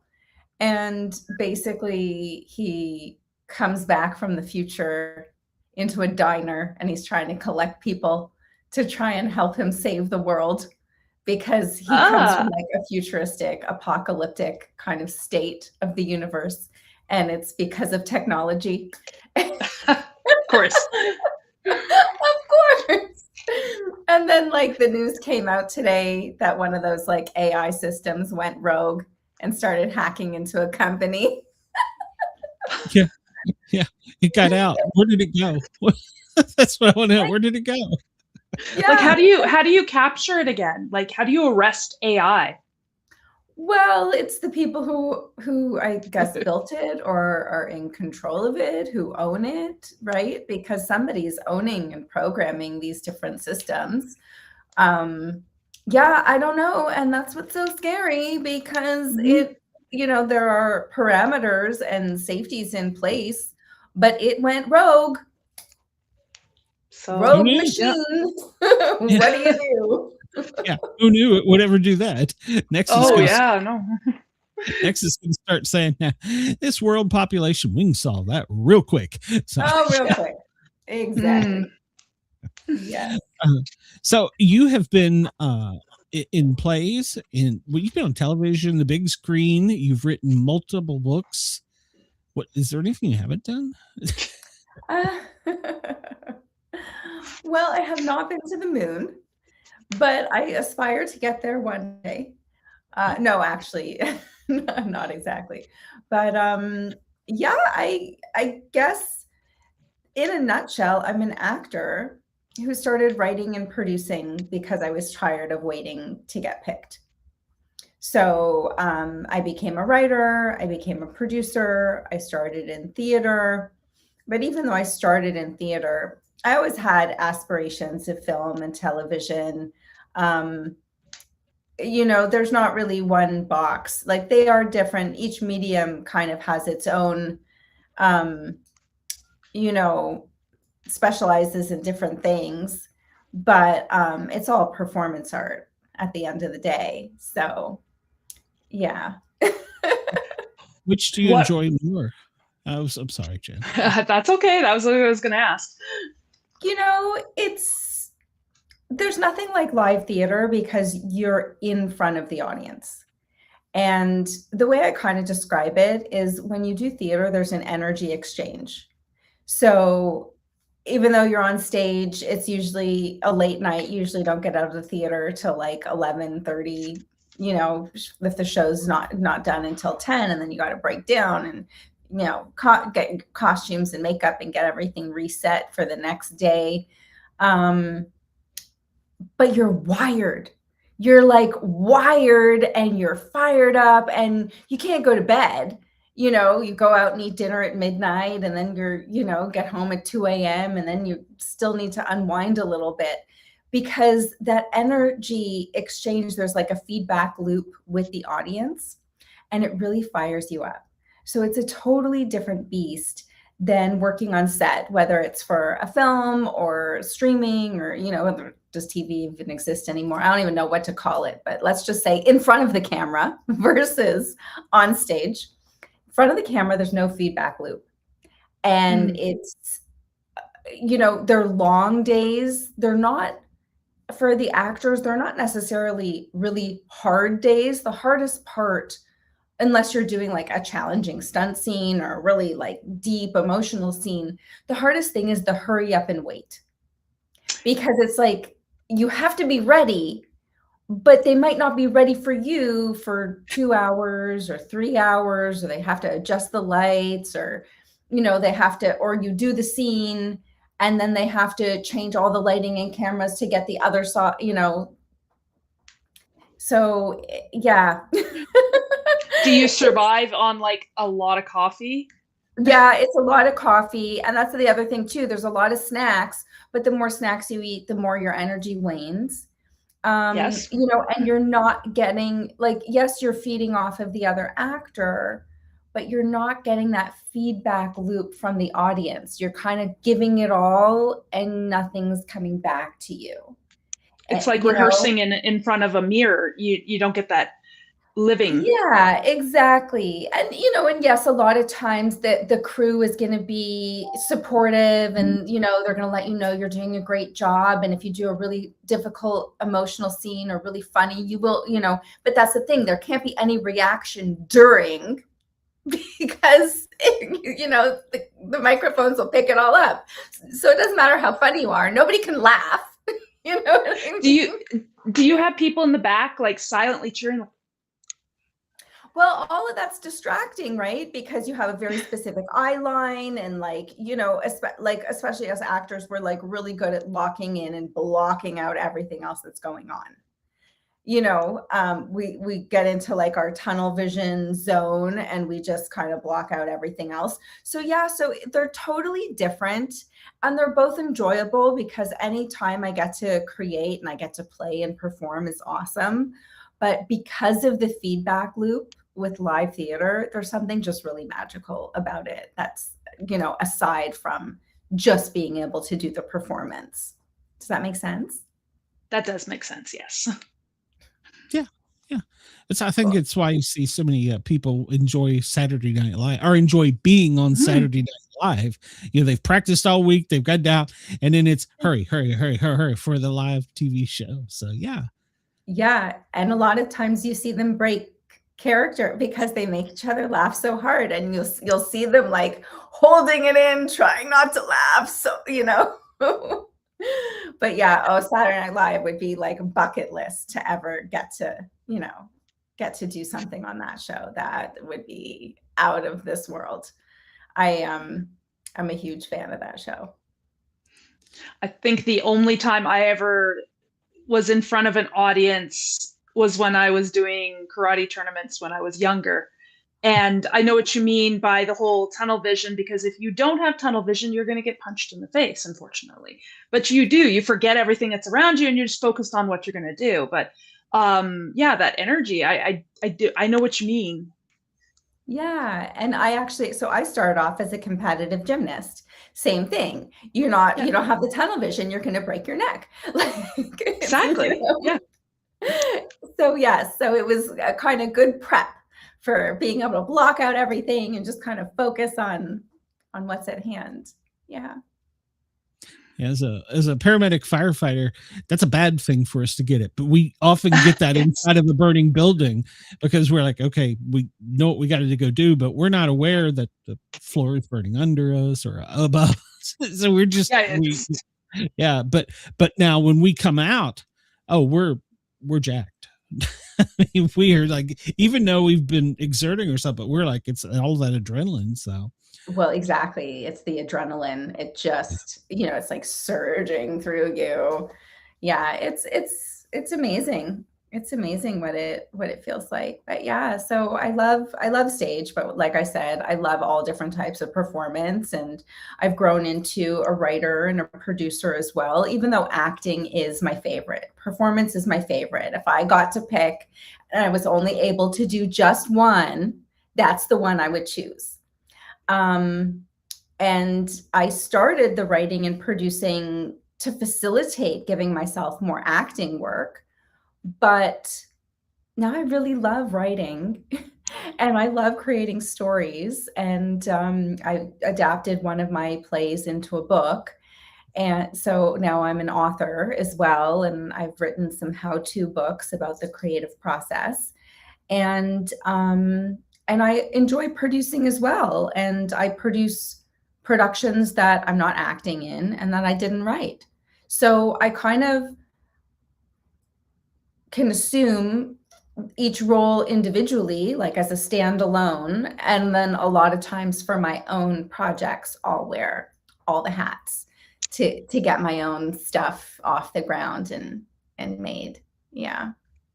Do you think you would continue writing now that you've got the writing bug? Would you continue writing if nobody ever read your stuff? Yeah, that's a great question. And the answer is definitely yes. Like I started writing as a child, and it was kind of like a full circle moment when I wrote my one-woman show, because the childhood dream was to write and act in my own movies. I started writing because I wanted to be on TV. And I was about 8 years old, and I would write like fan fiction scripts for the TV shows that I liked, where I was like the guest character. And that's kind of how my fantasy of being on TV like played out as a young person. And then was writing poetry and short stories. And then my first real script, even though I was kind of writing scripts and dabbling around as a kid, I wrote my first real script my last year of university. And I've written several feature film scripts at this point, and now I have one that I'm spearheading in development to make it.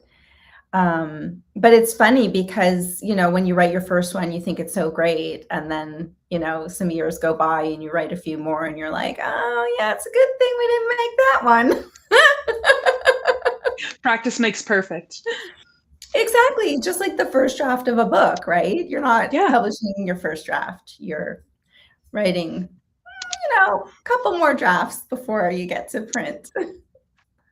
Fortunately, there are some people, though, that publish their first drafts and kind of, it's, maybe they learn as they go. But yes, there is a lot of people that do publish their first draft, unfortunately. Yeah. Or for me, I get a lot of screenplays that people have written and they've just written it. They haven't rewritten it. They haven't really gotten professional feedback. And, they're like, I really want to make this. And it's like, okay, but there are so many steps involved. Yes. Yeah. And, theater production and film production are different because they're different mediums, but script development is kind of the same. There's different formatting and different formulas for theater versus film, but the steps of, writing it, getting some feedback, rewriting it, doing a reading. This is something we don't do with books, but we do with screenplays and theatrical plays. We do readings where we get actors to actually read the parts. And a lot of times it will start off like as a table read in your apartment or your home, and you can invite some friends over and order a pizza, and you don't have to have real actors. A lot of times it's better not to have real actors, because then you can actually hear if the writing's good. Yes. Because, if you've got great actors, they can make not so good writing sound great. But I had never thought about that. Mm-hmm. Yeah, I've been involved in a couple of readings where the pieces did need work, but the actors did such a good job that the writer's like, what are you talking about? It was great. And it's like, well, because the actors were great. So yeah, and that's a way, because also it's all of these things are going to be performed. So you have to hear how they sound. And a lot of times when you're reading something with your eyes, it sounds different than hearing it with your ears. So yeah, there's definitely a process. And then a lot of times there's staged readings, and that's where you invite investors and people you want to collaborate with. And that's how you get them interested and kind of create a buzz and get momentum for the project to move forward. So it's very different. The development is very different theatrically than in the literary world, for sure. What's your most recent project? Oh, okay. Well. Oh, she's like, I got 3. Hold on. More than that. Okay, so my most recent book came out in May, and it's called Independent Theater Production for the 21st Century in 7 Simple Steps. So I realized when I started creating my own stuff that it really alleviated frustration. Not only did I get to create and put my work out into the world, I realized I could help my friends do the same thing. Because when you're a creative and your whole career depends on somebody else choosing you, it is a very frustrating, powerless place to sit. So that's when I realized, like, I can help other people do this. So I've been consulting. I have a company called Make Your Own Break, and I've been consulting, and I teach some production workshops. And most recently, I was teaching at Toronto Metropolitan University, and I was Googling for some resources to bring into my students. And there hasn't been a book on theater production, specifically producing theater, published since 1990. So I adapted my course into a book. So that's my most recent thing that I've put out into the world. And then I am juggling a few other projects. So I have a feature film called Longing, which is a very tumultuous, dramatic romance. And I'm in the development stage, putting a team together and raising money to shoot that feature film. And it'll be my first feature. So it's very exciting, but it's also a little daunting because all of the projects I've done in the past, I've just basically done on a shoestring budget, called in favors, did not expect to monetize, and use those projects as calling cards and ways to showcase my work. And that's kind of the point of a short film, right? You don't expect to make a lot of money on a short film unless it's a proof of concept for a much bigger project.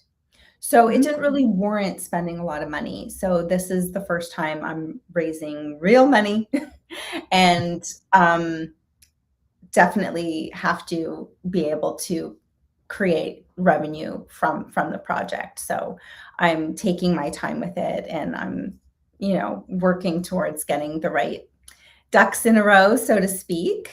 And then I'm also attached as a producer to a couple of plays. One is an off-Broadway show that a colleague of mine wrote. And once again, you know, we're raising hundreds of thousands of dollars for this project. So we're taking our time, making sure that everything's done properly, because even raising that money, you don't want to, even if you can raise the money, you don't want to lose the money. And you have to be very strategic about timing and casting and marketing and all of these things that make a successful product or production, right? Because the production is a product at the end of the day that we are selling. It's an experiential product, but it's still a product. And then I also have part 2 of my novel series that's coming out next year. It's called Year of the Bitch. Ooh. Okay. I like it. I like that. Yeah. Are you ever afraid to put yourself out there, or do you have that fear of some? I mean, I don't want to say not judgmental, but people are judgmental. Yeah, it is. But I think part of being a creative person is getting comfortable with being uncomfortable. You know, anytime we leave the house, people are going to judge us, whether they're, you know, like whether you're just at the grocery store or you're at the bank or doing your job. People are going to judge you no matter what. If you put it on the internet, they are going to comment and you will know the judgments they are passing about you. But whether or not people are, you know, making them available for you to be aware of, that judgment is always going to be there. I think getting comfortable with the uncomfortability of it is key. And I've kind of mastered that as a performer. You go on auditions, you do so many auditions that it's just crickets. You know, it's a world of rejection. And you know, so that I'm comfortable with. The thing I've been challenging myself with and struggling with a little bit is building an online presence and really leaning into social media. See, I have no problem coming onto a podcast and talking with lovely people like you and answering questions and talking about my journey or what I'm working on. Oh yes, you are so lovely. I have no problem doing that, but my own Instagram or my own, you know, kind of social media account, I find it really hard. I don't know why. I have like an ick factor about it. You know, and so yeah, like it's really uncomfortable, and I've been pushing myself, and I've been posting consistently, like 2 to 3 times a week for the past 2-3 months. And I'm committed to doing it. And, you know, it's baby steps. Like if I said, oh, I'm going to post every day, it's like a crash diet. It would, you know, it lasted like a day and then I would have quit. So yeah, what do you guys feel about like the social media and posting and stuff? Well, I know that I had an author who asked me about why they were having a hard time getting followers. And I do know that when I went looking at their profile, the one thing I did notice was there were maybe, you know, less than like a couple dozen posts, and most of them were about their book. And I mean, I think when people see us on social media, they are there because they found whatever it is that we produced, but now they want to know about us. Mm-hmm. And, you know, so, and that's scary. That makes us feel vulnerable. So it is terrifying. I mean, that's just my opinion. I'm not a social media expert by any means. You hit the nail on the head for me. Sorry, go ahead. Didn't mean to interrupt you. No, I'm not an expert either. This week, I do a daytime show where we do news, but we don't really do news. We make fun of it. And me and my co-host, and we laugh about it and just make stupid jokes and stuff. But I have been serious on one topic close to my heart. And it's in a little small town in a rural county. And I had the reporter she messaged me on Facebook and told me to get out of her county. I didn't have any business there. And I thought about that for a bit, and I was like, I have people tell you you're not funny, you're not this, and I don't care, but that offended me. So I thought, you know what? I'm going to put my persona on. And so I got behind the keyboard and I said, you know what? You might be right, but whereas you work for a little raggedy ass newspaper, I have 2 successful shows. I'm listened to internationally, local, and nationally. So why don't you keep your nose to yourself? And I felt so much better after I said that. But you have to get used to it, because you're going to get people who say, well, you're ugly, you're stupid, you're fat, you're whatever. Yeah. And I know in show business, they say like any press is good press. It doesn't matter if it's good, bad, what they're saying about you, as long as they're talking about you, just keep them talking. Right. I'm sure Kim Kardashian has as much positive press as she has negative press, but she didn't let it stop her. Look at her, taking home that bag of money, so, but what resonated with me was they found something about my work that they liked, and now they want to get to know me. Mm-hmm. And that's a thing. Like, I'm comfortable posting about the industry. I'm comfortable posting advice. I'm comfortable talking about my journey. But yeah, like my personal life, at some point, especially as a performer, when you kind of like bleed your soul onto the stage, or as a writer, you bleed your soul onto the page. It's like you want to keep something for you, mm-hmm. and for the people who are actually in your life. So finding that balance has been, I guess, a challenge, because people have said to me in the past, like, show your smoothies, show your yoga, show your, and I'm like,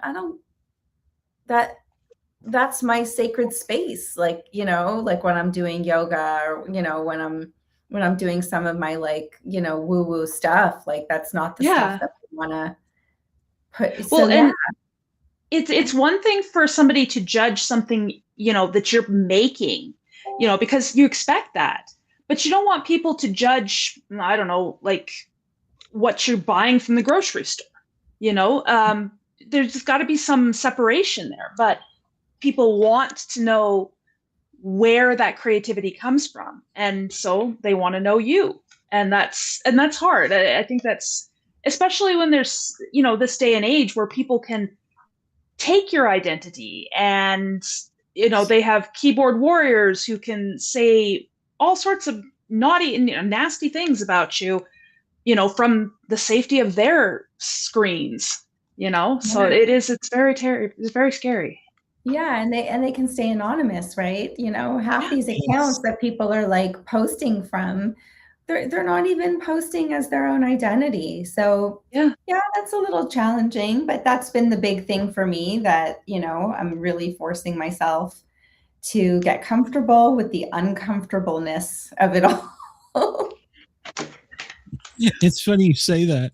At the fire station one time, when this one guy was bored, he was always on his phone. I'm like, what are you doing, playing games? He's like, no, I'm arguing. I'm like, who the hell are you arguing with? He goes, oh no, it's fun. You go somewhere and you say something and you start an argument, and then you come back and you argue with yourself. And I'm like, that works for you? He's like, oh yeah, it's great. It gets people all riled up. He's 2 different anonymous personalities arguing. I'm like,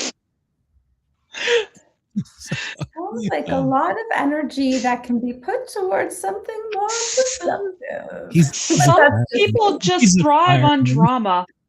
Yeah. He's from where? Yes, and he's a fireman. He doesn't have anything to do. Yeah. No, I know. And he has to be able to drop what he's doing at a moment's notice. So I guess, yeah, it's funny. But I've watched some videos about people giving advice about how to build your following on social media. And they were saying, like, the more unhinged you are, the more people want to watch you. But it's like, but then people aren't watching you. They're watching a version of you that you think people want to watch. But then do they want to really hire me to like work on their production if I'm going to be the one bringing all the drama? Like, one of the pieces of advice I always give people when I consult with them is like, it's better to take somebody who's a little less talented who's going to bring less drama to the production. Like when you're looking at, whether it's casting or whoever you're working with, you want the path of least resistance, and you bring on a couple of drama queens, and all it takes is one person to get unhinged and the whole bottom falls out from under you. Because I was just gonna say, because you have to work with these people for like weeks to months, right? Yeah, and the budgets are tight and the schedules are tight. Even if you have $100 million to make a movie, that movie probably needs 120 million. You know what I mean? To do it in a leisurely way, right? Like, just because you have $100 million to make a movie doesn't mean everybody's skipping at the park and having picnics, at lunchtime. Yeah. Like, everybody's like busting their ass to make sure that you don't go over that 100 million and that you get it done on the schedule that it was meant to get done for, or else you lose the production. And what I mean by losing the production is, this is some like knowledge that I learned because I did a certificate in film and TV production and at UCLA, and I learned so much. There's something called a completion bond. And in order for all of your financing to be guaranteed and for the banks to guarantee loans against contracts and certain, because, for example, say, Netflix puts up X amount of money for my film, they're not going to give me the money until the film is finished and I deliver it to them, but it's a legally binding contract. So I can take that contract to the bank and borrow a percentage of that contract. So, Netflix is pretty reputable. I could probably borrow 85% of what that, 100% contract is for. But the only way the bank will guarantee that money is if I get something called a completion bond. And basically, it's a special type of insurance that every single day of the production, the line producer who's in charge of the bottom line of the budget has to report back to them and make sure and let them know if you are on budget and on schedule. And if you go too many days over budget or behind schedule, this company will take over the production and the director and the producers will lose control of it. And this insurance company will take it over. And they don't really care about the quality of the work. They don't care about your artistry. They don't care about your vision. All they care about is getting it done on time and on budget. God, you sound like used car salesman. Pardon? I also had used car salesman, you said? You sound like used car salesman. That last people that come in. Yeah. I also had a thought, and I don't know how much truth there is to this, or, it's just kind of like a random thought that if you cast somebody and they're like your main character and they turn out to be a jerk or a drama queen, it's not like you can fire them halfway through the movie.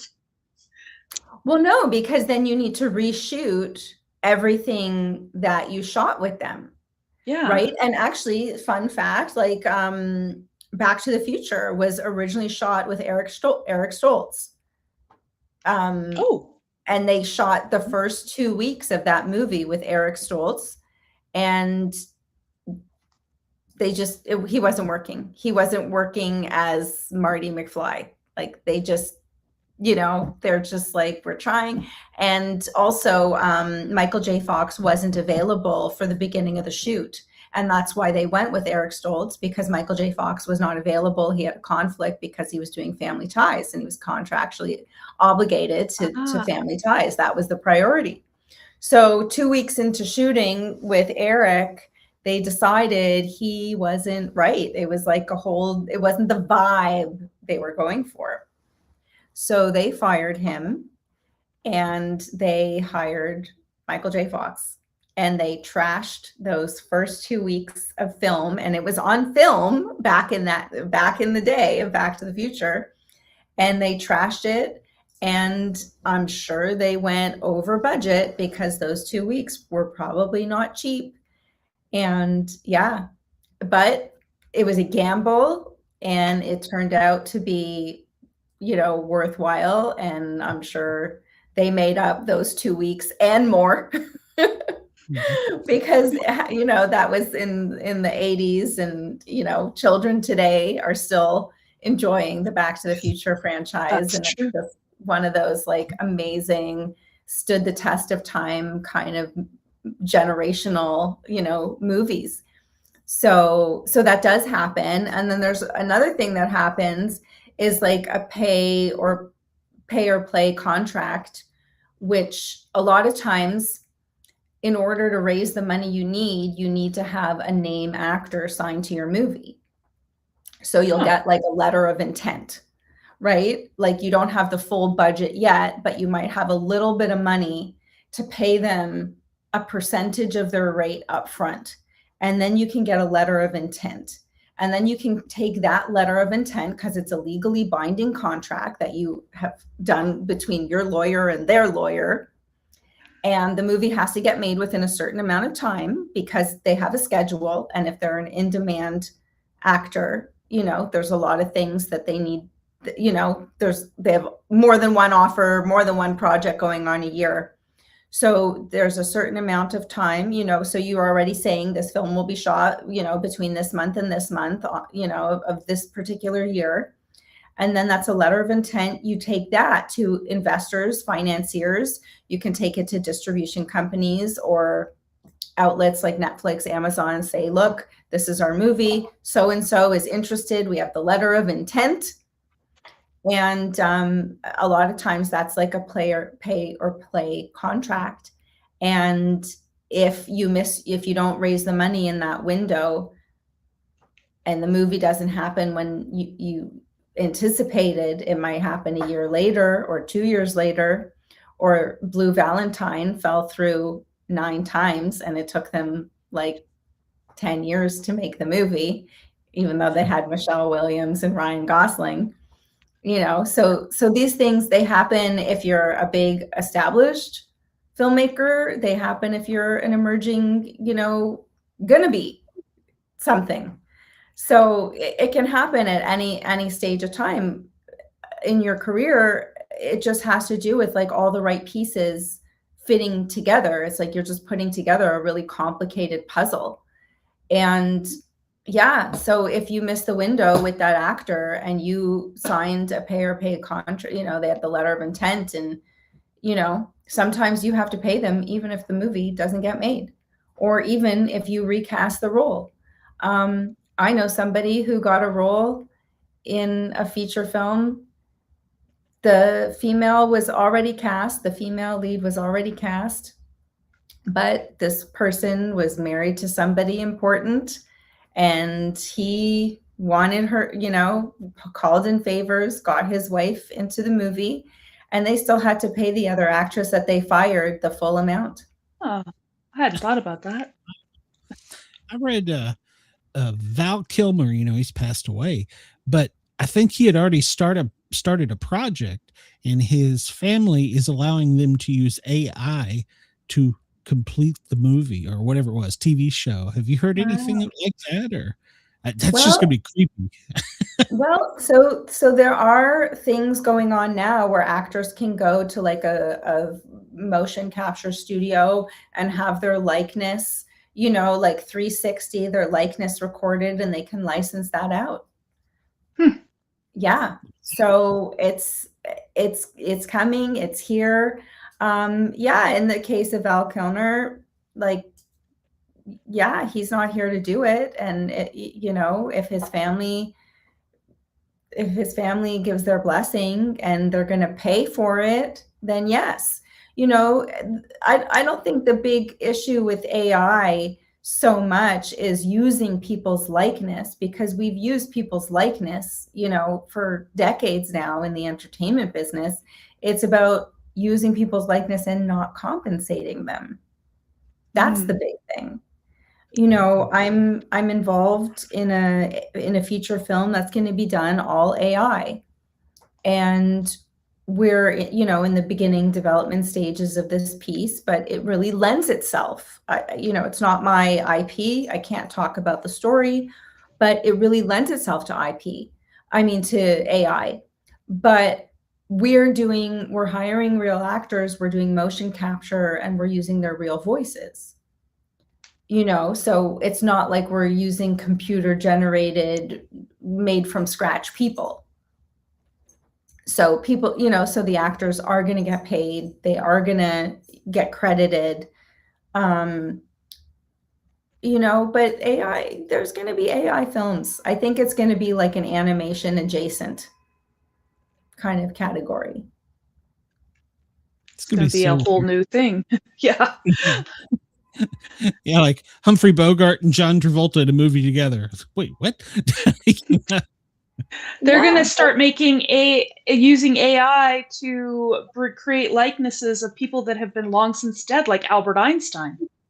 They've already done that. They're already doing that. These videos are on YouTube. They're on TikTok. They're on Instagram. The only thing is there must be a disclaimer letting people know that this is AI generated content, right? Because in 100 years from now, people might think that that's really Albert Einstein. Yeah. It's like, oh, they brought him back. Gone. They might think that that's, you know what I mean? So there has to be kind of safeguards around it. Just like with AI systems, there has to be governance. But yeah, I had a problem with it when it first started emerging, and then it's like you can only fight against a tsunami for so long. Eventually it's going to overtake you. So well, I want to know about your novel series. Tell us a little bit about it. Okay, yes. So my debut novel is called Year of the What, and it was originally my one-woman show that I created in order to give myself some acting work and invite agents and managers and try and get noticed when I was living in LA. So it was originally called Year of the Slut because I needed to grab people's attention and get them out of their houses and into the theater. And I knew that having a racy, controversial title would get some buzz and attention. So it's kind of like a Sex in the City. And it's a coming of age rom-com about these dating misadventures in New York City. And but the protagonist is 25, so she's not as old as the Sex in the City group of characters, and she's not self-assured, and she's not experienced, and she's not confident yet. So it's definitely like a fish out of water story, and it's a female empowerment piece. And I had a lot of fun performing it, and I won an award for the show in New York, and people suggested that I adapt it into a novel. They're like, this is totally Sex in the City. You should totally, make this into a chick lit book. So I did. It took me several years of writing it and giving up and rewriting it and giving up again because of all the rejection, or not even rejection, just silence, just nobody responding. And eventually I self-published it, and then the title was censored by some bots online. So I changed the title from Year of the Slut to Year of the What. And then it kind of broke through, and I won 5 literary awards, and it became a #1 bestseller on Amazon, which was super exciting. And people seemed to really enjoy the book. So I always thought to myself, it was it was a trilogy. Even before I wrote the first book, when I decided to write the book, I knew that wasn't the end of the story. And so Year of the Bitch is part 2. And what I'm doing is I'm breaking down pejoratives that are weaponized against women. So when women are younger, when we're in our teens and our 20s, if people want to attack us or put us down in some sort of way, they will call us a slut. And it has no bearing on our actions. It doesn't matter if we're promiscuous or not. If people just want to be cruel and hurtful, they will call us a slut, or if we don't dress according to their standards, or, if we behave in a certain way, or if we even feel confident in our sexuality, it's like women are only allowed to be sexualized if it's selling a product that's not theirs. That's kind of what it feels like. If you're selling a movie, or if you're selling a beauty product, or you're selling fashion, oh yeah, you can be sexualized, and exploited by industry.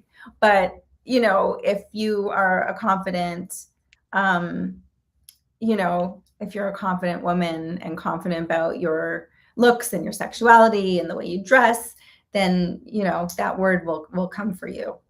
And then as we get older and more confident and more assertive and more successful, the word bitch comes for us. That's the one that's thrown our way.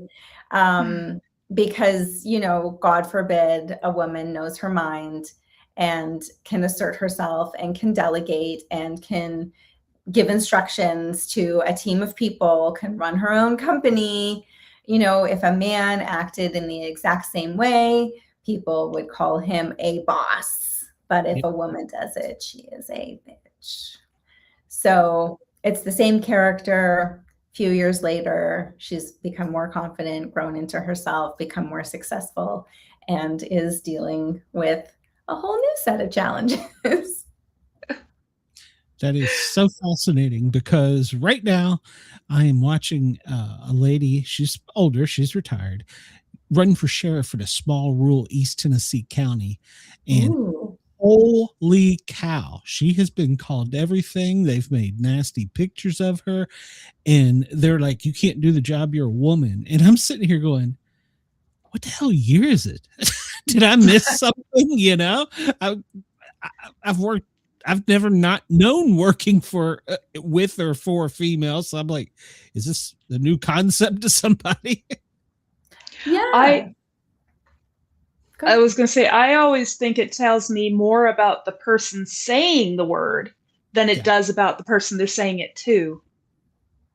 Yes, I wholeheartedly agree with you. But unfortunately, women are scrutinized way more than men, especially when we put ourselves out there, especially in a position that's typically or traditionally a male role. And, one thing it doesn't matter how you feel about Hillary Clinton, but what always irked me is they would always mention her looks.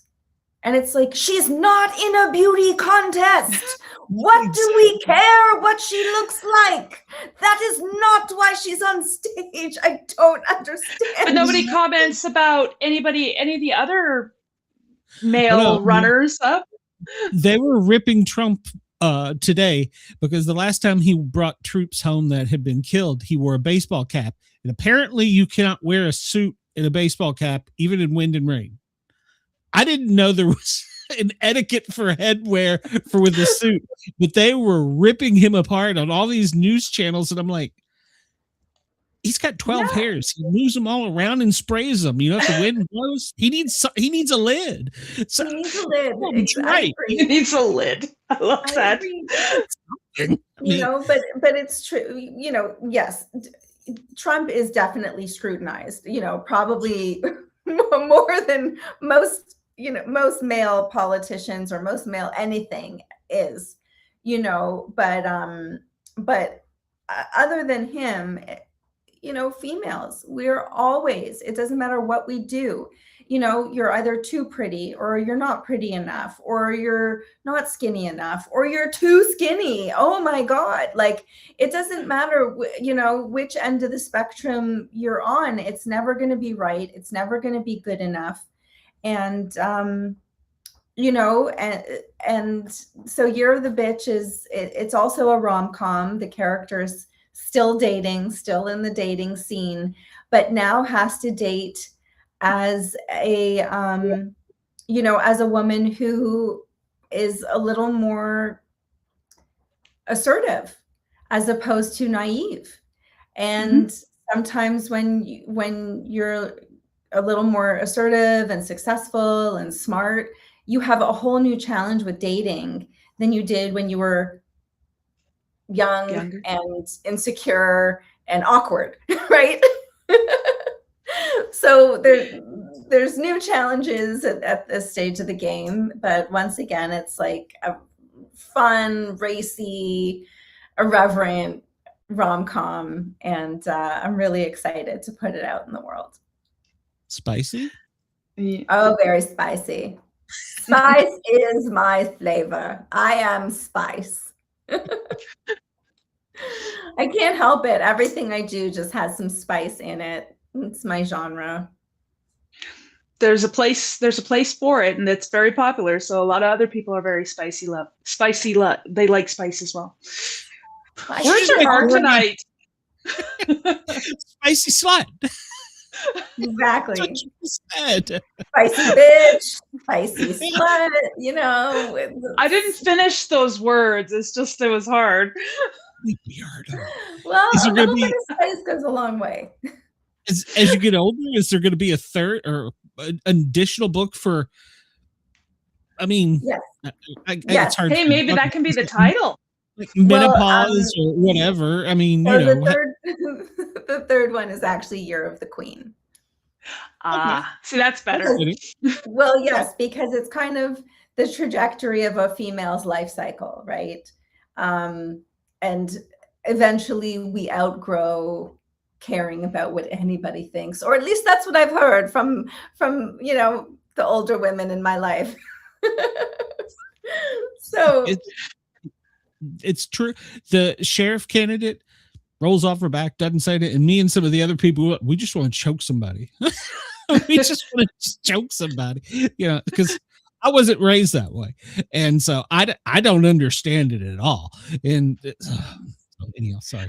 I know when I did a book signing one time, and I had somebody laugh at me because I offered them my card, and they just like, how embarrassing. They walked away. And one of the other staff members come up to me. He's like, did they just laugh at you? It's like, yeah, but I'm too old to care. Yeah, exactly. Exactly. And the other thing too is like, if you've done enough book events, it's like, sometimes nobody comes to your table. Sometimes nobody wants to talk to you. You're sitting all day, and you're like, okay, I guess it's just not my day today. And you just kind of feel like the loser in the corner, but it happens. Or you come and it's really bad weather outside, or there's a playoff hockey game or something, and nobody comes into the store, and you're like, wow, this was a great weekend to do this. Yeah. And hey, it happens at film festivals. It happens at theater productions. It happens, and I don't think I think it's actually a great opportunity for us to build character, and it really kind of reframes, and it's like, okay, is this really what I want to do? And why am I doing this? And, you kind of reevaluate, like, what is my purpose? What is my purpose in life? You get into this whole existential, like, mind trip about it all. Hey, if I'm out, nobody's coming to my table, and I don't have kids to ask for a million snacks. If I've got a notebook with some paper in it, I'm plotting my next book. Yes. Yeah, it's a great place to do work. Or that's also when, like, I ask the person next to me to watch my stuff, and I go talk to other authors, and I look for other books. Yeah. I go make friends. Exactly. I go find friends.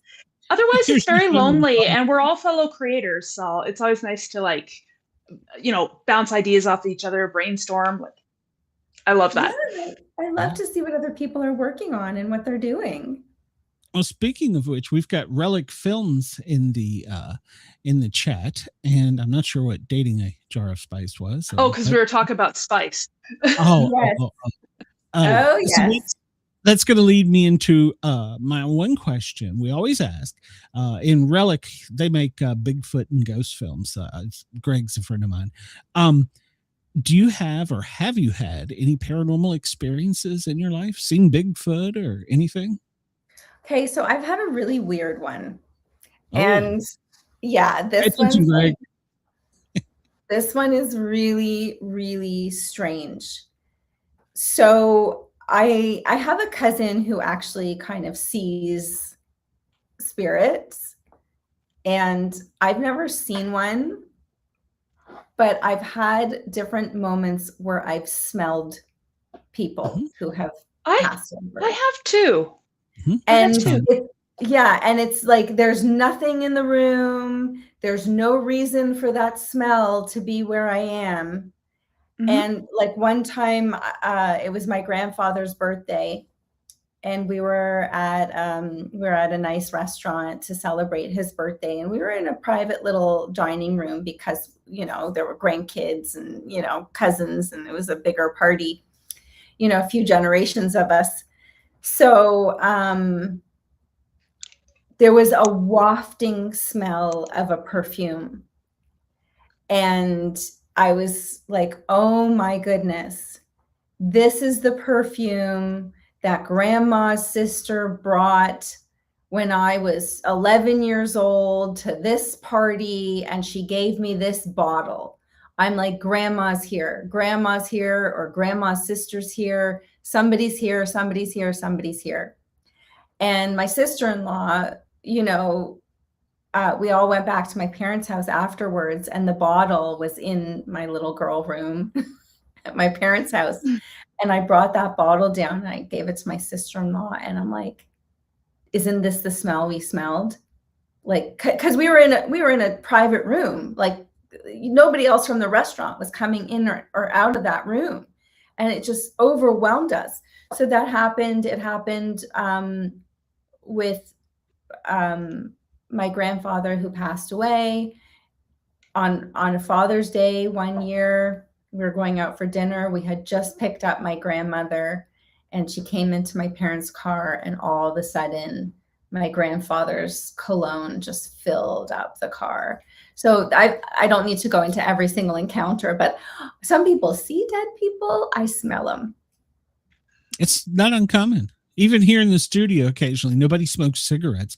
My neighbors are too far away on either side, and I'll start smelling cigarette smoke. I'm like, it's in here with me, and I'm like, I don't know who it is, but. Oh, really? Okay, because you didn't have a smoker in your. Well, my dad did. I think my granddad did. Okay, so there you go. Yeah. So I mean, I always joke it's my mother-in-law Pat, because she hated. So, and she smoked, but I was joking. It's Pat. I'm like, okay, well, you never know. Yeah, and that's not uncommon. I've heard that from multiple people. So okay, now I'm comforted, because I thought like I had never heard of it before, and I didn't Google it, because it like happens and then you forget about it, right? Like then you just kind of move on with your day.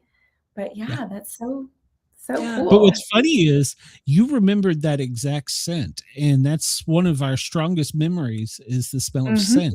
You went right to where it was. You were like, I'm like a dog going to a bone. So yeah, exactly. And I'm pretty sensitive to smells as it is. So it's something that's happened several times in my life. And I actually find it very comforting, because all the smells have been like very specific loved ones, very specific moments, very specific positive vibes, I guess. It's better than having things knocked off shelves and doors slammed. Yeah, that's I don't know how I would handle that. I have a friend who's a medium, and she experiences things like that. And I don't know if I'd be able to deal. Like that's a little much for me. Yeah. Like Chris says, you can always explain not really seeing or hearing what you thought, but smells cannot be misinterpreted. So yeah, he's actually right. Yeah. So especially the older clones smell so much different than the newer clones. I mean, for those of us, especially when they're really powerful too. Yeah. Yeah, like Old Spice, Brute. I don't even know if they make those anymore for men. Yeah, but I mean, was what my grandfather used to wear. Yeah, yeah, so, I don't even know, but yeah, so, and I guess I'm going to guess on this because I don't know, but I'm going to guess that like most industries, they come and go, like fashion or something. So I would assume that they would get stale and they'd come out with Aqua Velva 2 or something. I don't know, but or they change the ingredients, even if they do keep them around, you know, like because Chanel No. 5 has been like a staple in women's fragrances for like what 100 years now. But I don't know if it's like the same ingredients that they were using 100 years ago. Like, you smell like Liz Taylor. When it comes to things like, because I've had this experience with my grandpa, he worked on a farm. And being around that dust and everything, he always had this smell about him, like it was on his clothes and stuff. It's kind of like when somebody's working at a sawmill and you smell that sawdust smell, right? And after he passed away, I would occasionally smell that every now and then. There's no reason to smell it. And it was specifically his smell. It wasn't a cologne. So, you know, there's that as well, right? Yeah. Yeah. You should take comfort in that. So, I mean, you really should. So, because I think like you picked it out and went and picked the scent right to it. So yeah, you should take comfort. So if they didn't approve of what you were doing, they'd probably be, you know, out terrorizing somebody. So take comfort in it. Yeah, I definitely was. Each time I come across one of those, you know, smells, it is comforting to me. And I'm like, oh, hi. Thanks for coming to visit. And then you feel crazy for talking to yourself. Yeah. Oh no, they must have known that you would recognize that smell as well, right? So it's like a signal to like, hey, I'm here. Yeah. Yeah. So Jen, I don't want to keep you longer than we said we were going to, and I know we got a late start. But I want everybody to know where they can find you. And like I was saying earlier, we're live in Australia right now. So we have a huge following over there. So where people can find you if they want to get in touch. If Greg from Relic Films wants you to produce this film, how can people find you and get your stuff? Yes. So first of all, love Australia. I did a play in Wollongong. So I spent several months in Australia and traveled around. It's such a beautiful country. But yes, the best place to find me is makeyourownbreak.com. That's my website. And it has information about my new book.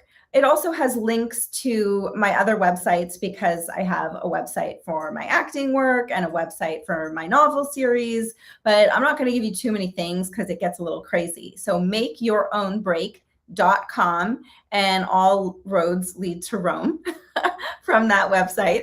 And then on social media, my handles on all social media is I am Jen Lieberman, my name. So the @ symbol, I am Jen Lieberman. And I am the most active on Instagram. I have not gotten on Twitter yet. I should. I will. I have to. It's like me and TikTok. I hate it. I know. I haven't done it yet. It's hard enough to do one thing at a time. I'm working my way. I'll get there soon. Yes. So will you come back and visit us again? I don't think you have to wait for the Queen book to come out. I think you can just come back anytime you want. So I would love to come back. This was so much fun. Thank you so much for having me. It was our pleasure. Thank you. So yeah, keep in touch with us. I think I followed you on Facebook. I don't know. It's one of them. So awesome. Jen has probably already stalked you, so she'll handle it. I followed you on both. Yeah. Okay. Because if I'm going to repost it, I need to tag you. Aw. Great. Well, thank you so much, and have a great night. And in Australia, have a great day because it's already Thursday in Australia. Oh yeah. So yeah, and I can't wait to come back and chat again. All right, Jen. Great. Have a great night. Awesome. Thank you. We'll talk to you soon. Okay. Bye. Bye. So sweet. That was great. That was so fun. It was. I'm glad that it all worked out. She too is having problems signing in. I don't know what. Yeah, it must be a station, or it must be like the platform problem. I don't, Gremlins. Gremlins. I don't know what it is. Those pesky technical difficulties. Yes, exactly. So for me, there will be no Thursday Sportcat Daily Gazette, but I will be back Friday with Brenda. But you will catch me tomorrow from 12 till 2. I don't know what time that is wherever you are, but that's Eastern time on the Thin Line Rock Station, www.thinlinerockstation.com. You can catch me spinning some records, telling some stupid tales, and then I will be back on Friday with Brenda at my normally scheduled time. And then next week, Jen, we'll be back together. We've got a couple more lined up. Candace McPhee and Michael Hingson, authors. So we'll have a great time with them. Where are you going to be, Jen? I know you've got 100 things going on. Well, if you want to check out where I'm at and what I'm up to, check out my website. It's a good place to start. jmshawauthor.com. I've got links to my Facebook and Instagram and Goodreads, so you can see what other people are saying, and you can read about my books, and there's links to them online. Cool. Yes, everybody run out and buy Jen's books. They're great. I'm starting them. I wouldn't have time to read. I'm starting it. So I promise you, I will read it. I'm like on maybe chapter 1. So I fell asleep. I'll be done the 5th book by the time you get done. To be fair, it was like 3 a.m. I was trying to wind down and I fell asleep. It wasn't your book. It was me. So, but yes, everybody run out and buy Jen's books. Of course, all of this will be in the show notes afterwards. Probably on Friday, it'll be added to, and then we'll be replayed over the weekend on WZQR and WRFN. And I want to thank the owners at Dare Talk Radio and Radio X in Australia. They made a special trip to the studio to flip the magic circuit breaker or whatever it was and get us back online with them. So thank you to them. They're great. So make sure to support them as well. And I guess that's about it. We'll see you guys and gals next week. So unless you got something else, Jen, you got anything else? Nope, I'm gonna have dinner and go to bed. It's gonna be great. There you go. Well, I still got some work to do. All right, everybody, have a great one. We will see you soon.